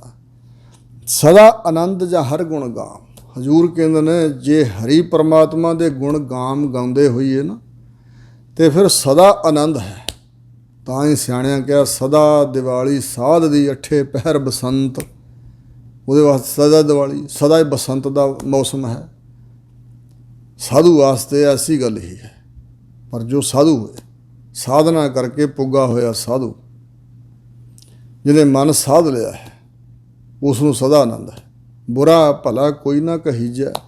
ਹਜ਼ੂਰ ਕਹਿੰਦੇ ਭਾਈ ਸੰਸਾਰ 'ਤੇ ਵਿਚਰਦਿਆਂ ਨਾ ਕਿਸੇ ਨੂੰ ਬੁਰਾ ਕਹਿਣਾ ਚਾਹੀਦਾ, ਨਾ ਖੁਸ਼ਾਮਦੀ ਕਰਨੀ ਚਾਹੀਦੀ ਵੀ ਐਵੇਂ ਨਜਾਇਜ਼ ਭਲਾ ਹੀ ਕਹੀ ਜਾਈਏ, ਇਹਦੇ 'ਚ ਉਗਣ ਹੀ ਕੋਈ ਨਹੀਂ, ਇਹ ਭਲਾ ਹੀ ਭਲਾ ਹੈ। ਜਿਸ ਤਰ੍ਹਾਂ ਹਿੰਦੁਸਤਾਨ ਦੇ ਵਿੱਚ ਚੋਣ ਪ੍ਰਚਾਰ ਹੁੰਦਾ ਨਾ, ਜਦੋਂ ਉਦੋਂ ਆਪਣੇ ਤੋਂ ਵਿਰੋਧ 'ਚ ਜਿਹੜਾ ਖੜਾ ਦੂਜੀ ਪਾਰਟੀ, ਦੂਜੇ ਧੜੇ ਦਾ ਬੰਦਾ, ਉਹਦੇ ਗੁਣ ਵੀ ਉਗਣ ਬਣਾ ਪੇਸ਼ ਕੀਤੇ ਜਾਂਦੇ, ਨਿੰਦਿਆ ਕੀਤੀ ਜਾਂਦੀ। ਅਤੇ ਜਿਹੜਾ ਆਪਣੇ ਪੱਖ ਦਾ ਜਾਂ ਜਿਹਦੇ ਝੋਲੀ 'ਚੋਂ ਅਸੀਂ ਆ, ਉਹਦੀ ਖੁਸ਼ਾਮਦ ਬਹੁਤ ਕੀਤੀ ਜਾਂਦੀ ਹੈ, ਉਹਦੇ ਉਗਣ ਵੀ ਗੁਣ ਬਣਾ ਪੇਸ਼ ਕੀਤੇ ਜਾਂਦੇ ਨੇ। ਬੜੇ ਝੋਲੀ ਚੁੱਕਦੇ ਨੇ ਲੋਕ, ਝੂਠ ਹੀ ਬੋਲੀ ਜਾਂਦੇ ਨੇ, ਸਬੂਤਾਂ ਦੇ ਬਾਵਜੂਦ ਵੀ ਉਸ ਗੱਲ ਨੂੰ ਰੱਦ ਕਰਨ ਦਾ ਯਤਨ ਕਰਦੇ, ਝੂਠ ਹੀ ਬੋਲੀ ਜਾਂਦੇ। ਇਹ ਹੈ ਨਿੰਦਾ ਅਤੇ ਉਸਤਤ, ਝੂਠੀ ਨਿੰਦਾ, ਝੂਠੀ ਉਸਤਤ। ਹਜ਼ੂਰ ਕਹਿੰਦੇ ਨੇ ਨਾ ਝੂਠੀ ਨਿੰਦਾ ਕਰੋ, ਬੁਰਾ ਕਹੋ ਕਿਸੇ ਨੂੰ, ਅਤੇ ਨਾ ਐਵੇਂ ਖੁਸ਼ਾਮਦ ਕਰੋ। ਕਹੋ ਰੱਬ ਦੇ ਜੀਵ ਨੇ, ਜਿੱਧਰ ਜਿੱਧਰ ਲਾਏ ਲੱਗੇ ਹੋਏ ਨੇ। ਬੁਰਾ ਭਲਾ ਕੋਈ ਨਾ ਕਹੀਜੈ। ਕੋਈ ਕਿਸੇ ਨੂੰ ਬੁਰਾ ਭਲਾ ਨਹੀਂ ਕਹਿਣਾ ਚਾਹੀਦਾ। ਛੋੜ ਮਾਨ ਹਰ ਚਰਨ ਗਹੀਜੈ। ਆਪਣੇ ਹਿਰਦੇ ਦਾ ਮਾਣ ਹੰਕਾਰ ਛੱਡ ਕੇ, ਮਾਣ ਆਦਰ ਕਰਾਉਣ ਦੀ ਇੱਛਾ ਵੀ ਛੱਡ ਕੇ, ਆਪਣੇ ਆਪ ਨੂੰ ਹਰ ਚਰਨ ਗਹੀਜੈ। ਹਰੀ ਪ੍ਰਮਾਤਮਾ ਦੇ ਚਰਨ ਪਕੜਨੇ ਚਾਹੀਦੇ ਨੇ। ਮਾਨਸਿਕ ਤੌਰ 'ਤੇ ਹਰੀ ਦੇ ਚਰਨਾਂ ਨੂੰ ਗਹੀਜਾ ਘੁੱਟ ਕੇ ਪਕੜਨਾ ਚਾਹੀਦਾ। ਹਰੀ ਦੇ ਚਰਨ, ਚਿੱਤ ਚਰਨ ਨਾਮ, ਵਾਹਿਗੁਰੂ ਜੀ ਦਾ ਨਾਮ ਪ੍ਰੇਮ, ਇਹੀ ਚਰਨ ਪਕੜਨੇ ਹਨ। ਕਹੋ ਨਾਨਕ ਗੁਰ ਮੰਤਰ ਚਤਾਰ। ਸਤਿਗੁਰੂ ਅਰਜਨ ਦੇਵ ਮਹਾਰਾਜ ਫਰਮਾਉਂਦੇ ਨੇ ਗੁਰ ਮੰਤਰ ਚਤਾਰ। ਭਾਈ ਆਪਣੇ ਮਨ ਨੂੰ ਇਹ ਗੱਲ ਕਹੋ ਬਈ ਮਨਾ, ਗੁਰੂ ਦਾ ਬਖਸ਼ਿਆ ਹੋਇਆ ਜਿਹੜਾ ਮੰਤਰ ਉਪਦੇਸ਼ ਹੈ ਨਾ, ਉਹ ਚਤਾਰ ਚੇਤੇ ਕਰ। ਗੁਰੂ ਦੇ ਉਪਦੇਸ਼ ਨੂੰ ਭੁੱਲ ਨਾ ਜਾ। ਹਰ ਗੱਲ ਕਰਨ ਲੱਗਾ, ਹਰ ਕਰਮ ਕਰਨ ਲੱਗਾ, ਗੁਰੂ ਦੇ ਉਪਦੇਸ਼ ਨੂੰ ਚੇਤੇ ਕਰ, ਮੇਰੇ ਸਤਿਗੁਰੂ ਨੇ ਕੀ ਕਿਹਾ। ਔਰ ਗੁਰਮੰਤਰ, ਵਾਹਿਗੁਰੂ ਗੁਰਮੰਤਰ ਹੈ ਜਪ ਹਉਮੈ ਹੋਈ, ਇਹ ਚੇਤੇ ਰੱਖ, ਭੁਲਾ ਨਾ ਦੇ। ਸੁਖ ਪਾਵਹਿ ਸਾਚਾ ਦਰਬਾਰ। ਤਾਂ ਵਾਹਿਗੁਰੂ ਸੱਚੇ ਅਕਾਲ ਪੁਰਖ ਦੇ ਦਰਬਾਰ, ਦਰਗਾਹ ਵਿੱਚ, ਵਾਹਿਗੁਰੂ ਦੇ ਦਰ 'ਤੇ, ਵਾਹਿਗੁਰੂ ਦੀ ਹਜ਼ੂਰੀ ਵਿੱਚ ਸੁਖ ਪਾਏਗਾ ਜਾ ਕੇ। ਪਰਮਾਤਮਾ ਦੇ ਦਰਬਾਰ ਦਾ ਸਦੀਵੀ ਸੁਖ ਤੈਨੂੰ ਪ੍ਰਾਪਤ ਹੋ ਜਾਏਗਾ, ਉਹ ਤੂੰ ਪਾਏਗਾ ਜੇ ਸਤਿਗੁਰੂ ਦੇ ਅਨੁਸਾਰੀ ਹੋ ਕੇ ਚੱਲੇ। ਗੌੜੀ ਮਹੱਲਾ ਪੰਜਵਾਂ। ਗੌੜੀ ਰਾਗਣੀ ਅੰਦਰ ਪੰਚਮ ਪਾਤਸ਼ਾਹ ਧੰਨ ਗੁਰੂ ਅਰਜਨ ਦੇਵ ਮਹਾਰਾਜ ਬਚਨ ਫਰਮਾਉਂਦੇ ਹਨ। ਜਾ ਕਾ ਮੀਤ ਸਾਜਨ ਹੈ ਸਮੀਆ। ਸਮੀਆ ਦਾ ਅਰਥ ਹੈ ਸਮ, ਬਰਾਬਰ, ਵਿਆਪਕ ਵਾਹਿਗੁਰੂ। ਜਿਸ ਵਿਅਕਤੀ ਦਾ ਲੋਕ ਪ੍ਰਲੋਕ ਦਾ ਮਿੱਤਰ ਸੱਜਣ ਵਾਹਿਗੁਰੂ ਹੈ, ਜਿਹਨੇ ਇਸ ਦੁਨੀਆ ਵਿੱਚ ਵੀ ਮਿੱਤਰ ਪਰਮਾਤਮਾ ਨੂੰ ਬਣਾਇਆ ਤੇ ਪ੍ਰਲੋਕ ਦਾ ਆਪਣਾ ਸਾਥੀ ਸੱਜਣ ਵੀ ਵਾਹਿਗੁਰੂ ਨੇ ਸਮਝਿਆ ਵੀ ਉਹ ਹੀ ਦੋਵਾਂ ਜਹਾਨਾਂ 'ਚ ਨਾਲ ਅੰਗ ਸੰਗ ਸਹਾਇਤਾ ਕਰਨ ਵਾਲਾ ਹੋਰ ਕੋਈ ਨਹੀਂ। ਹੋਰ ਤੇ ਜਿਹੜੇ ਬਣੇ ਫਿਰਦੇ ਨੇ ਪਤਾ ਨਹੀਂ ਮਿੰਟ ਸਕਿੰਟ ਸਾਥ ਛੱਡ ਜਾਣਗੇ। ਜਾ ਕਾ ਮੀਤ ਸਾਜਨ ਹੈ ਸਮੀਆ। ਅਸੀਂ ਮਿੱਤਰ ਬਹੁਤ ਬਣਾਉਂਦੇ ਹਾਂ ਦੁਨੀਆ ਵਿੱਚ। ਇੱਕ ਨਾਂ ਨੂੰ ਅਸੀਂ ਆਪਣੇ ਵੈਰੀ ਸਮਝ ਲੈਂਦੇ ਹਾਂ, ਇੱਕ ਨਾਂ ਨੂੰ ਮਿੱਤਰ ਸਮਝ ਲੈਂਦੇ ਹਾਂ। ਇਸ ਤਰ੍ਹਾਂ ਦੀ ਬਿਰਤੀ ਹੈ ਸਾਡੀ। ਪਰ ਨਾ ਵੈਰੀ ਸਮਝੋ ਨਾ ਮਿੱਤਰ ਸਮਝੋ, ਅਕਾਲ ਪੁਰਖ ਪਰਮਾਤਮਾ ਨੂੰ ਮਿੱਤਰ ਸਮਝੋ। ਜਾ ਕਾ ਮੀਤ ਸਾਜਨ ਹੈ ਸਮੀਆ। ਸਮੀਆ ਸਮ, ਵਿਆਪਕ ਪਰਮਾਤਮਾ ਸਮਾਇਆ ਹੋਇਆ ਜਿਸ ਦਾ ਮਿੱਤਰ ਸੱਜਣ ਹੈ। ਤਿਸ ਜਨ ਕਹੋ ਕਾ ਕੀ ਕਮੀਆਂ।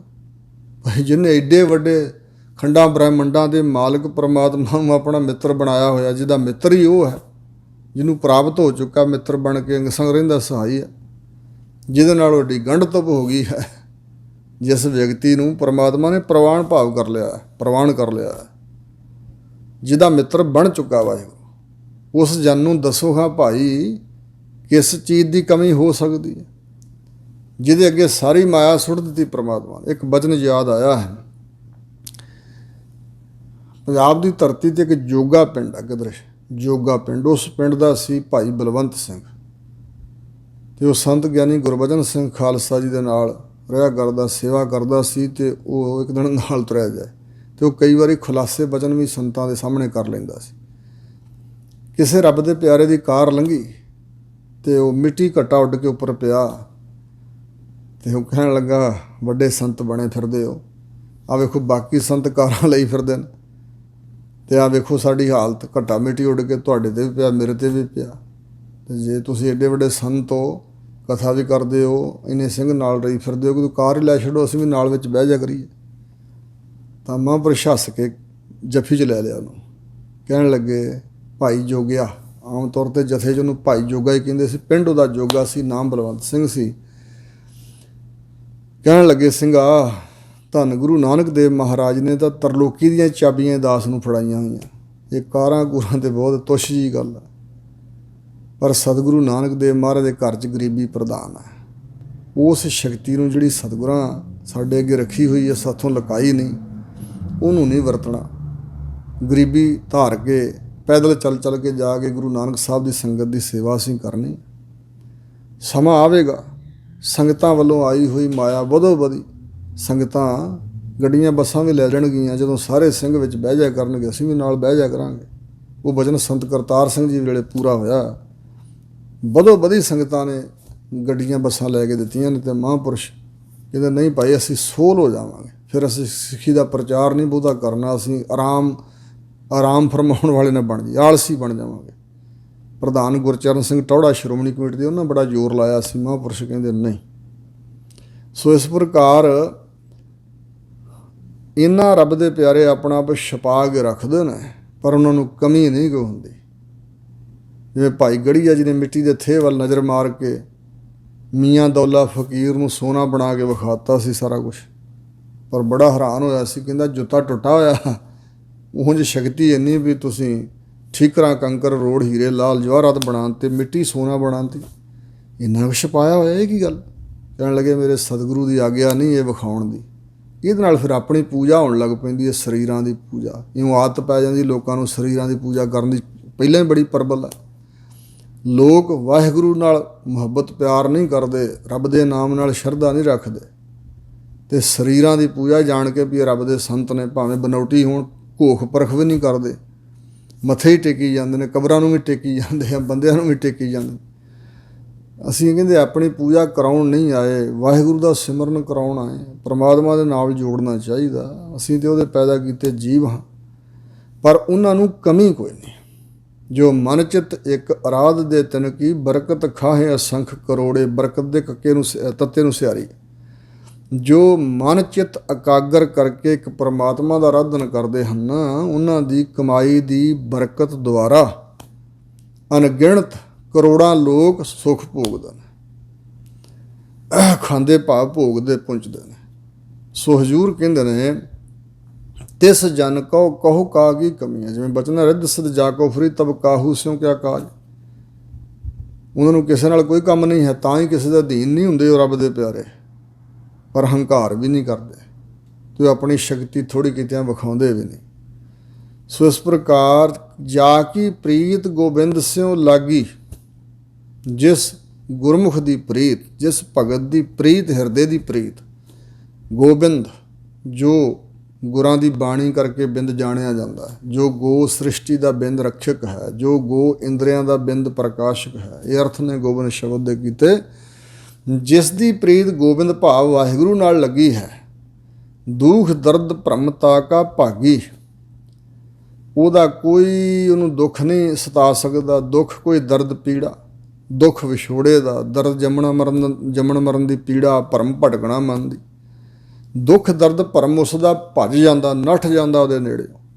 ਜਦੋਂ ਪ੍ਰੀਤ ਲੱਗ ਜੇ ਗੋਬਿੰਦ ਪਰਮਾਤਮਾ ਨਾਲ, ਫਿਰ ਨਾ ਕੋਈ ਦੁੱਖ ਰਹਿ ਜਾਂਦਾ, ਨਾ ਕੋਈ ਦਰਦ, ਨਾ ਭਰਮ, ਭੱਜ ਜਾਂਦੇ ਹਨ ਨੇੜੇ ਨੇੜੇ। ਭਾਵ ਉਹਦੇ ਆਤਮਾ ਨੂੰ, ਮਨ ਨੂੰ ਇਹ ਸਤਾ ਨਹੀਂ ਸਕਦੀਆਂ ਚੀਜ਼ਾਂ, ਕੋਈ ਦਰਦਾਂ, ਕੋਈ ਦੁੱਖ ਤਕਲੀਫ, ਕੋਈ ਭਰਮ ਭਟਕਣਾ ਉਹਦੇ ਨੇੜੇ ਨਹੀਂ ਆਉਂਦੀ। ਰਹਾਓ ਜਾ ਕਉ ਰਸ ਹਰ ਰਸ ਹੈ ਆਇਓ, ਜਿਸ ਦੇ ਤਾਈਂ ਹਰੀ ਪਰਮੇਸ਼ਰ ਦੇ ਨਾਮ ਦਾ ਰਸ, ਜਿਹੜਾ ਰਸਾਂ ਵਿੱਚੋਂ ਸ਼੍ਰੋਮਣੀ ਰਸ ਆ, ਜਿਸ ਰਸ ਦੇ ਬਰਾਬਰ ਹੋਰ ਕੋਈ ਪੁੱਜ ਨਹੀਂ ਸਕਦਾ, ਜਿਸ ਦੇ ਤਾਈਂ ਉਹ ਹਰੀ ਪਰਮੇਸ਼ਰ ਦੇ ਨਾਮ ਦਾ ਰਸ ਆਨੰਦ ਆ ਗਿਆ ਹੈ, ਸੋ ਆਨ ਰਸ ਨਾਹੀ ਲਪਟਾਇਓ। ਉਹ ਭਗਤ ਫਿਰ ਆਨ ਰਸ, ਹੋਰ ਰਸਾਂ ਦੇ ਪਿੱਛੇ ਨਹੀਂ ਲੰਪਟ ਹੁੰਦਾ, ਹੋਰਨਾਂ ਰਸਾਂ ਨਾਲ ਨਹੀਂ ਚੰਬੜਦਾ, ਹੋਰਨਾਂ ਰਸਾਂ ਦੇ ਪਿੱਛੇ ਨਹੀਂ ਦੌੜ ਭੱਜ ਕਰਦਾ। ਉਹ ਰਸ ਜਿਹੜਾ ਉੱਪਰਲੇ ਦਰਜੇ ਦਾ ਹੈ, ਜਿਵੇਂ ਜਿਸ ਨੂੰ ਸਮੁੰਦਰ ਪ੍ਰਾਪਤ ਹੋਇਆ ਹੋਵੇ, ਉਹ ਚੰਦ ਬੂੰਦਾਂ ਪਿੱਛੇ ਨਹੀਂ ਭੱਜਾ ਫਿਰਦਾ। ਇਹ ਬਾਕੀ ਰਸ ਤੁੱਛ ਨੇ। ਅਸੀਂ ਇਹਨਾਂ ਰਸਾਂ 'ਚ ਗਲਤਾਨ ਹਾਂ, ਕਿਉਂਕਿ ਅਜੇ ਉਹ ਰਸ ਨਹੀਂ ਆਇਆ। ਹਜ਼ੂਰ ਨੇ ਉਹ ਤਰੀਕਾ ਦੱਸਿਆ ਹੈ, ਰਾਰਾ ਰਸ ਨਿਰਸ ਕਰ ਜਾਣਿਆ। ਦੁਨੀਆ ਦੇ ਰਸਾਂ ਤੋਂ ਦੂਰ ਹੋ ਕੇ ਉਹ ਰਸ ਜਾਣਿਆ ਜਾਂਦਾ। ਹੋਏ ਨਿਰਾਸ, ਦੁਨੀਆ ਦੇ ਰਸਾਂ ਤੋਂ ਨਿਰਾਸ ਹੋ ਗਏ, ਸੋ ਰਸ ਪਹਿਚਾਨਿਆ। ਇਹ ਰਸ ਛਾੜੇ, ਪਹਿਲਾਂ ਇਹ ਰਸਾਂ ਦੀ ਰੁਚੀ ਛੱਡੀ। ਉਹ ਰਸ ਆਵਾ, ਉਹ ਰਸ ਆ ਗਿਆ ਜਦੋਂ, ਉਹ ਰਸ ਪੀਆ, ਇਹ ਰਸ ਨਹੀਂ ਪਾਵਾ। ਜਦੋਂ ਉਹ ਰਸ ਪੀ ਲਿਆ ਤੇ ਫਿਰ ਇਹ ਦੁਨੀਆ ਦਾ ਰਸ ਭਾਇਆ ਹੀ ਨਹੀਂ, ਚੰਗਾ ਹੀ ਨਹੀਂ ਲੱਗਾ। ਸੋ ਹਜ਼ੂਰ ਕਹਿੰਦੇ ਨੇ, ਸੋ ਆਨ ਰਸ ਨਾਹੀਂ ਲਪਟਾਇਓ। ਹੋਰਨਾਂ ਰਸਾਂ ਵਿੱਚ ਕਿਉਂ ਚੰਬੜਿਆ ਫਿਰੇਗਾ, ਦੌੜਿਆ ਫਿਰੇਗਾ, ਹੋਰਨਾਂ ਸਵਾਦਾਂ 'ਚ ਨਹੀਂ ਲੱਗਦਾ। ਜਾ ਕਾ ਕਹਿਆ ਦਰਗਾਹ ਚੱਲੈ, ਜਿਸ ਦੇ ਮੁਖ ਤੋਂ ਬੋਲਿਆ ਹੋਇਆ ਬਚਨ ਪਰਮਾਤਮਾ ਦੀ ਦਰਗਾਹ ਵਿੱਚ ਪ੍ਰਵਾਨ ਹੋ ਜਾਂਦਾ। ਪਰਮਾਤਮਾ ਦੀ ਦਰਗਾਹ ਵਿੱਚ ਪ੍ਰਵਾਨ ਹੁੰਦਾ। ਭਗਤ ਮੁਖੈ ਤੇ ਬੋਲਦੇ ਸੇ ਵਚਨ ਹੋਵੰਦੇ, ਭਗਤਾਂ ਦੇ ਮੁਖ ਤੋਂ ਸੁਦੇ ਸੁਦੇ ਵਚਨ ਨਿਕਲਦਾ, ਪਰਮਾਤਮਾ ਪੂਰਾ ਕਰਦਾ। ਉਸੇ ਤਰ੍ਹਾਂ ਹੀ ਹੋ ਜਾਂਦਾ। ਕੀਤਾ ਲੋੜਨ ਸੋਈ ਕਰਾਇਨ ਦਰ, ਫੇਰ ਨਾ ਕੋਈ ਪਾਏਂਦਾ। ਆਮ ਤੌਰ 'ਤੇ ਜਾਣ ਬੁੱਝ ਕੇ ਕਿਸੇ ਨੂੰ ਵਰ ਸਰਾਪ ਨਹੀਂ ਦਿੰਦੇ। ਭਗਤਾਂ ਕਾ ਬੋਲਿਆ ਪ੍ਰਵਾਨ ਹੈ, ਦਰਗਾਹ ਪਵੈ ਥਾਂ। ਸੋ ਜਿਸ ਦਾ ਕਹਿਆ ਹੋਇਆ ਬਚਨ ਦਰਗਾਹ ਵਿੱਚ ਵੀ ਚੱਲਦਾ, ਪ੍ਰਵਾਨ ਹੁੰਦਾ। ਸੋ ਕਿਸ ਕੋ ਨਜ਼ਰ ਲੈ ਆਵੈ ਤਲੈ, ਉਹ ਕਿਸ ਨੂੰ ਆਪਣੀ ਨਜ਼ਰ ਦੇ ਥੱਲੇ ਲਿਆਵੇਗਾ। ਉਹ ਕਿਸੇ ਵੀ ਵਿਅਕਤੀ, ਵੱਡੇ ਤੋਂ ਵੱਡੇ ਵਿਅਕਤੀ ਨੂੰ ਆਪਣੀ ਨਜ਼ਰ ਥੱਲੇ ਨਹੀਂ ਲਿਆਉਂਦਾ। ਦਸਮ ਪਾਤਸ਼ਾਹ ਨੇ ਕਿਹਾ, ਸੋਈਆ ਪਾਏਂਗੇ ਜਬ ਤੇ ਤੁਮਰੇ, ਜਦੋਂ ਦੇ ਤੁਹਾਡੇ ਚਰਨ ਫੜੇ ਹਨ। ਪਾਏ ਮੈਨੇ ਚਰਨ, ਗਹੇ ਮੈਨੇ ਪਕੜੇ। ਪਾਏ ਗਹੇ ਜਬ ਤੇ ਤੁਮਰੇ, ਤਬ ਤੇ ਕੋ ਆਂਖ ਤਰੇ ਨਹੀਂ ਆਂਦੋ। ਕਿਸੇ ਹੋਰ ਨੂੰ ਅੱਖ ਥੱਲੇ ਨਹੀਂ ਲਿਆਂਦਾ। ਵੱਡਾ ਸਮਝ ਕੇ ਪੂਜਾ ਨਹੀਂ ਕੀਤੀ, ਤੇਰੇ ਚਰਨ ਹੀ ਲੱਗ ਗਏ। ਸੋ ਕਿਸ ਕੋ ਨਜ਼ਰ ਲੈ ਆਵੇ ਤਲੈ, ਉਹ ਕਿਸ ਨੂੰ ਆਪਣੀ ਨਜ਼ਰ ਥੱਲੇ ਲਿਆਉਂਦਾ ਹੈ। ਕੀ ਲੋੜ ਆ ਉਸਨੂੰ? ਉਸਨੂੰ ਕਿਸੇ ਦੀ ਮੁਥਾਜੀ ਕੱਢਣ ਦੀ ਲੋੜ ਨਹੀਂ ਰਹਿ ਜਾਂਦੀ, ਕਿਸੇ ਦੇ ਅਧੀਨ ਹੋਣ ਦੀ ਲੋੜ ਨਹੀਂ ਰਹਿ ਜਾਂਦੀ। ਜਿਹਦਾ ਦਰਗਾਹ ਵਿੱਚ ਬਚਨ ਚੱਲਦਾ, ਜਾ ਕਾ ਸਭ ਕੁਛ ਤਾ ਕਾ ਹੋਏ।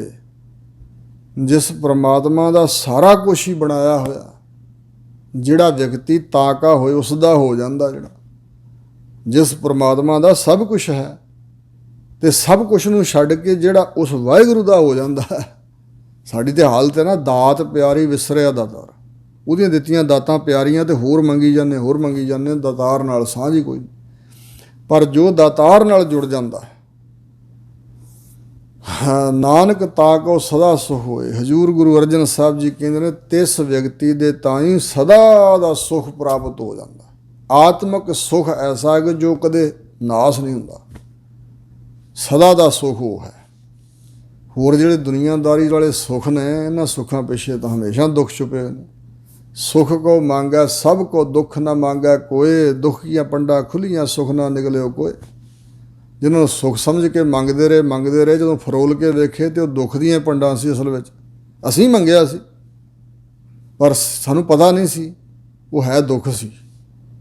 ਭਾਈ ਵਿਆਹ ਹੋ ਜਾਏ, ਕਾਕਾ ਜੰਮ ਪਏ, ਘਰ ਬਾਰ ਬਣ ਜੇ, ਗੱਡੀਆਂ ਸਵਾਰੀਆਂ ਹੋਣ, ਮਹਿਲ ਮਾੜੀਆਂ ਹੋਣ, ਜ਼ਮੀਨਾਂ ਜਾਇਦਾਦਾਂ ਹੋਣ, ਅਸੀਂ ਇਹ ਸੁੱਖ ਸਮਝ ਲਿਆ ਸੀ ਅਤੇ ਇਹੋ ਮੰਗੀ ਗਏ। ਜਦੋਂ ਉਹ ਪੰਡਾਂ ਖੋਲ੍ਹੀਆਂ ਅਤੇ ਸੁੱਖ ਕੋਈ ਨਾ ਨਿਕਲਿਆ, ਉਹ ਦੁੱਖ ਹੀ ਦੁੱਖ ਸਨ। ਸੋ ਹਜ਼ੂਰ ਕਹਿੰਦੇ ਨੇ ਕਿ ਜਿਸ ਦਾ ਸਭ ਕੁਛ ਹੈ, ਜਿਹੜਾ ਵਿਅਕਤੀ ਉਸ ਪਰਮਾਤਮਾ ਦਾ ਹੋ ਜਾਂਦਾ, ਉਹਨੂੰ ਸਦਾ ਵਾਸਤੇ ਸੁੱਖ ਹੁੰਦਾ। ਗੌੜੀ ਮਹੱਲਾ ਪੰਜਵਾਂ। ਗੌੜੀ ਰਾਗਣੀ ਅੰਦਰ ਗੁਰੂਦੇਵ ਪੰਚਮ ਪਾਤਸ਼ਾਹ ਸਤਿਗੁਰੂ ਅਰਜਨ ਦੇਵ ਮਹਾਰਾਜ ਬਚਨ ਫਰਮਾਉਂਦੇ ਹਨ, ਜਾ ਕੇ ਦੁੱਖ ਸੁੱਖ ਸਮ ਕਰ ਜਾਪੈ। ਜਿਸ ਵਿਅਕਤੀ ਦੇ ਤਾਈਂ ਦੁੱਖ ਤੇ ਸੁੱਖ ਸਮ ਕਰਕੇ ਪ੍ਰਤੀਤ ਹੁੰਦਾ, ਜਾਪੈ ਜਿਹਦੇ ਹਿਰਦੇ ਜਾਣਿਆ ਜਾਂਦਾ ਵੀ ਦੁੱਖ ਵੀ ਤੇ ਸੁੱਖ ਵੀ ਕੋਈ ਚੀਜ਼ ਹੈ। ਕਿਉਂਕਿ ਦੇਹ ਦਾ ਵਾਸਤਾ ਛੱਡ ਦਿੱਤਾ, ਦੇਹ ਨੂੰ ਨਾਸਵੰਤ ਸਮਝਿਆ, ਦੇਹ ਦੇ ਭੋਗਾਂ ਤੋਂ ਵੀ ਉੱਪਰ ਉੱਠ ਗਏ ਅਤੇ ਦੇਹ ਨੂੰ ਲੱਗਾ ਦੁੱਖ ਸੁੱਖ ਦੇ ਬਰਾਬਰ ਹੀ ਆ। ਸੰਤ ਜਿਹੜੇ ਸੀ ਬਾਬਾ ਸੁੰਦਰ ਸਿੰਘ ਮਸਤੂਆਣੇ ਵਾਲੇ, ਉਹ ਤੁਰੇ ਜਾਂਦੇ ਸੀ, ਨਹਿਰ ਦੇ ਕੰਢੇ ਆ ਰਹੇ ਸਨ ਅਤੇ ਇੱਕ ਜ਼ਿਮੀਂਦਾਰ ਨੇ ਇੱਕ ਵਚਨ ਕਰ ਦਿੱਤਾ। ਉਹਦੇ ਬੇਟੇ ਨੂੰ ਜਲੋਧਰ ਦਾ ਰੋਗ ਹੋਇਆ ਸੀ ਅਤੇ ਉਹਨੇ ਗੁਰਬਾਣੀ ਦਾ ਸਹਿਜ ਪਾਠ ਘਰ 'ਚ ਕਰਾਇਆ ਕਿਸੇ ਸਿੱਖ ਤੋਂ, ਪਰ ਰੋਗ ਹਟਿਆ ਨਹੀਂ। ਉਹਨੇ ਕਿਹਾ ਸੀ ਵੀ ਨਾ ਹੁਣ ਕੋਈ ਸਾਧੂ ਸੰਤੀ ਸ਼ਕਤੀ ਵਾਲਾ ਹੈ ਅਤੇ ਨਾ ਗੁਰੂ ਕੀ ਬਾਣੀ ਵਿੱਚ ਹੀ ਉਹ ਸ਼ਕਤੀ ਰਹੀ ਹੈ। ਤਾਂ ਮਹਾਂਪੁਰਸ਼ ਉੱਥੇ ਵੀਰ ਰਸ ਵਿੱਚ ਆ ਗਏ, ਕਹਿੰਦੇ ਉਹ ਸਿੱਖਾ, ਜੇ ਤਾਂ ਇਕੱਲਾ ਤੂੰ ਇਹ ਗੱਲ ਕਹਿੰਦਾ ਵੀ ਸਾਧੂ ਸੰਤ ਅੱਜ ਕੱਲ੍ਹ ਹੈ ਨਹੀਂ ਕੋਈ, ਫਿਰ ਤਾਂ ਅਸੀਂ ਲੰਘ ਜਾਣਾ ਸੀ। ਪਰ ਜਿਹੜਾ ਤੂੰ ਇਹ ਬਚਨ ਕੀਤਾ ਵੀ ਗੁਰੂ ਕੀ ਬਾਣੀ 'ਚ ਸ਼ਕਤੀ ਹੈ ਨਹੀਂ, ਅਸੀਂ ਗੁਰੂ ਕੀ ਬਾਣੀ ਪੜ੍ਹਦੇ ਹਾਂ, ਜਾਂ ਤੇਰਾ ਬੇਟਾ ਠੀਕ ਹੋ ਜਾਏਗਾ। ਅਤੇ ਦੁਬਾਰਾ ਇਹ ਬਚਨ ਨਾ ਬੋਲੀ ਗੁਰੂ ਕੀ ਬਾਣੀ ਬਾਰੇ। ਤਾਂ ਉਸੇ ਦਿਨ ਮਹਾਂਪੁਰਸ਼ ਧਰਮਕੋਟ ਨਗਰ ਹੈ ਫਿਰੋਜ਼ਪੁਰ ਜ਼ਿਲ੍ਹੇ 'ਚ, ਉੱਥੇ ਆਏ ਅਤੇ 5 ਘੰਟੇ ਉਹਨਾਂ ਨੇ ਕੀਰਤਨ ਉਪਦੇਸ਼ ਸੁਣਾਇਆ ਸੰਗਤ ਨੂੰ। ਗਰਮੀ ਬਹੁਤ ਜ਼ਿਆਦਾ ਸੀ, ਬਹੁਤ ਵੀਰ ਰਸ ਵਿੱਚ ਉੱਚੀ ਉੱਚੀ ਉਹ ਬੋਲੇ, ਪ੍ਰਚਾਰ ਕੀਤਾ ਸੀ ਉਹਨਾਂ ਨੇ। 5 ਘੰਟੇ ਸੰਗਤ ਥੰਮੀ ਰਹੀ ਸੀ ਗਰਮੀ ਦੇ ਮੌਸਮ ਵਿੱਚ ਵੀ। ਜਦੋਂ ਪਿਛਾਂਹ ਹਟੇ ਕਿਸੇ ਸੇਵਕ ਨੇ, ਉਹ ਬਿਧ ਬਣਨੀ ਸੀ, ਛੇਤੀ ਨਾਲ ਜਲ ਛਕਾ ਦਿੱਤਾ ਅਤੇ ਉਹਨਾਂ ਨੂੰ ਉਹ ਜਿਹੜਾ ਉਹਨਾਂ ਦਾ ਜਿਗਰ ਸੀ, ਲਿਵਰ, ਉਹਦੇ 'ਚ ਨੁਕਸ ਪੈ ਗਿਆ। ਉਹ ਜ਼ਿਮੀਂਦਾਰ ਦਾ ਬੇਟਾ ਠੀਕ ਹੋ ਗਿਆ ਸੀ ਅਤੇ ਮਹਾਂਪੁਰਸ਼ ਫਿਰ ਮੰਜੇ 'ਤੇ ਪੈ ਗਏ। ਅਤੇ ਜਿਸ ਵੇਲੇ ਅੰਤ ਸਮਾਂ ਸੀ ਉਹਨਾਂ ਦਾ ਨੇੜੇ, ਉਦੋਂ ਪੁੱਛਿਆ ਵੀ ਕੀ ਹਾਲ ਹੈ ਜੀ। ਹੱਸ ਕੇ ਕਹਿਣ ਲੱਗੇ, ਮੀਤ ਕਰੈ ਸੋਈ ਹਮ ਮਾਨਾ, ਮੀਤ ਕੇ ਕਰਤੱਵ ਕੁਸ਼ਲ ਸੁਮਾਨਾ। ਜੋ ਮਿੱਤਰ ਕਰਦਾ ਹੈ ਅਸੀਂ ਉਹਨੂੰ ਖਿੜੇ ਮੱਥੇ ਮੰਨਿਆ, ਅਤੇ ਮਿੱਤਰ ਦੇ ਕਰਤੱਵ ਸੁੱਖ ਦੇ ਸਮਾਨ ਹੀ ਹੁੰਦੇ, ਮਿੱਤਰ ਦੁੱਖ ਤਾਂ ਦਿੰਦਾ ਹੀ ਨਹੀਂ। ਵਾਹਿਗੁਰੂ ਨੂੰ ਮਿੱਤਰ ਬਣਾਇਆ, ਉਹ ਦੁੱਖ ਨਹੀਂ ਦਿੰਦਾ, ਉਹ ਤਾਂ ਸੁੱਖ ਹੀ ਸੁੱਖ ਦਿੰਦਾ। ਕਹਿਣ ਲੱਗੇ ਅਰਦਾਸ ਕਰੋ, ਜਿਹੜਾ ਇਹ ਪਰਚਾ ਪਿਆ, ਸੁੰਦਰ ਸਿੰਘ 100% ਨੰਬਰ ਲੈ ਕੇ ਪਾਸ ਹੋਣਾ ਚਾਹੁੰਦਾ, ਇੱਕ ਵੀ ਨੰਬਰ ਘਟਣਾ ਨਹੀਂ ਚਾਹੀਦਾ। ਭੋਰਾ ਵੀ ਮਨ 'ਚ ਉਜਰ ਨਹੀਂ ਹੋਣਾ ਚਾਹੀਦਾ ਵੀ ਰੋਗ ਕਿਉਂ ਲੱਗਾ, ਸਰੀਰ ਨੂੰ ਕਸ਼ਟ ਕਿਉਂ ਹੈ, ਭੋਰਾ ਜਿੰਨਾ ਵੀ ਨਹੀਂ ਆਉਣਾ ਚਾਹੀਦਾ। ਇਹ ਅਰਦਾਸ ਕਰੋ। ਖਿੜੇ ਮੱਥੇ ਹੀ ਮਹਾਂਪੁਰਸ਼ ਆਪਣਾ ਸਰੀਰ ਤਿਆਗ ਗਏ, ਔਰ ਉਹਨਾਂ ਦੇ ਰੋਮ ਰੋਮ 'ਚੋਂ ਜਾਪ ਹੁੰਦਾ ਸੁਣਿਆ ਸੀ। ਡਾਕਟਰ ਦੀਵਾਨ ਸਿੰਘ ਜੀ ਚੀਫ ਖਾਲਸਾ ਦੀਵਾਨ ਦੇ ਆਨਰੇਰੀ ਸੈਕਰਟਰੀ ਅੰਮ੍ਰਿਤਸਰ ਸਾਹਿਬ ਤੋਂ ਚੱਲ ਕੇ ਗਏ ਸਨ, ਅਤੇ ਉਹਨਾਂ ਨੇ ਉਹਨਾਂ ਦੇ ਸਰੀਰ ਦੇ ਰੋਮ ਰੋਮ 'ਚੋਂ ਵਾਹਿਗੁਰੂ ਮੰਤਰ ਦਾ ਜਾਪ ਸੁਣਿਆ ਸੀ। ਉਸ ਅਵਸਥਾ ਜਾ ਕੇ ਫਿਰ ਦੁੱਖ ਕਾਹਦਾ। ਹਜ਼ੂਰ ਕਹਿੰਦੇ ਨੇ, ਜਾ ਕੇ ਦੁੱਖ ਸੁੱਖ ਸਮ ਕਰ ਜਾਪੈ। ਦੁੱਖ ਤੇ ਸੁੱਖ ਸਮ ਕਰਕੇ ਬਰਾਬਰ ਜਿਸ ਨੂੰ ਪ੍ਰਤੀਤ ਹੁੰਦਾ। ਜੇ ਦੁੱਖ ਦਾ ਪ੍ਰਭਾਵ ਹੁੰਦਾ ਤੇ ਭਾਈ ਮਤੀ ਦਾਸ ਸਾਰੇ ਨਾਲ ਆਪਣਾ ਆਪ ਨਾ ਚਰਵਾ ਲੈਂਦੇ। ਜੇ ਦੁੱਖ ਦਾ ਪ੍ਰਭਾਵ ਪੈਂਦਾ ਹੁੰਦਾ ਅਵਸਥਾ 'ਚ, ਤੇ ਭਾਈ ਤਾਰੂ ਸਿੰਘ ਖੋਪਰਾ ਨਾ ਲਵਾ ਲੈਂਦੇ, ਭਾਈ ਮਨੀ ਸਿੰਘ ਜੀ ਬੰਦ ਨਾ ਕਟਵਾ ਲੈਂਦੇ। ਇਹ ਇੱਕ ਅਵਸਥਾ ਹੈ ਜਿੱਥੇ ਜਾ ਕੇ ਦੁੱਖ ਨਹੀਂ ਸਭ ਸੁਖ ਹੀ ਹੈ ਰੇ, ਏਕੀ ਨੇਤਾ ਬੁਰਾ ਨਹੀਂ ਸਭ ਭਲਾ ਹੀ ਹੈ ਰੇ, ਸੁਹਾਰ ਨਹੀਂ ਸਭ ਜੇਤਾ। ਜਾ ਕੇ ਦੁੱਖ ਸੁਖ ਸਮ ਕਰ ਜਾਪੈ। ਜਿਸ ਦੇ ਤਾਈਂ ਦੁੱਖ ਤੇ ਸੁਖ ਬਰਾਬਰ ਕਰਕੇ ਪ੍ਰਤੀਤ ਹੁੰਦਾ ਹੈ। ਨਾ ਸੰਸਾਰੀ ਸੁੱਖਾਂ ਨਾਲ ਲਗਾ ਹੈ, ਨਾ ਦੁੱਖ ਕਰਕੇ ਉਹਦੇ 'ਤੇ ਅਸਰ ਪੈਂਦਾ, ਘਬਰਾਉਂਦਾ ਨਹੀਂ। ਉਹ ਦੁੱਖ ਨੂੰ ਦੂਰ ਨਹੀਂ ਕਰਨਾ ਚਾਹੁੰਦਾ ਅਤੇ ਸੁੱਖ ਨੂੰ ਪ੍ਰਾਪਤ ਨਹੀਂ ਕਰਨਾ ਚਾਹੁੰਦਾ, ਸਰੀਰਕ ਸੁੱਖ। ਤਾਂ ਕਿ ਉਹ ਕਾੜਾ ਕਹਾਂ ਵਿਆਪੈ। ਭਾਈ ਜਿਹਦੀ ਅਵਸਥਾ ਇਹੋ ਜਿਹੀ ਹੈ, ਦੁੱਖ ਸੁੱਖ ਦਾ ਪ੍ਰਭਾਵ ਹੀ ਨਹੀਂ, ਉਹਨੂੰ ਕਾੜਾ ਸੋਗ ਫਿਕਰ ਚਿੰਤਾ ਕਿੱਥੇ ਵਿਆਪਦਾ ਹੈ। ਸੋਗ ਚਿੰਤਾ ਉਸ ਨੂੰ ਕਿਸ ਤਰ੍ਹਾਂ ਅਸਰ ਕਰ ਸਕਦੀ ਹੈ? ਕੋਈ ਚਿੰਤਾ ਝੋਰਾ ਸੋਗ ਫਿਕਰ ਕੁਛ ਵੀ ਨਹੀਂ ਉਹਦੇ 'ਤੇ ਪ੍ਰਭਾਵ ਪਾ ਸਕਦਾ।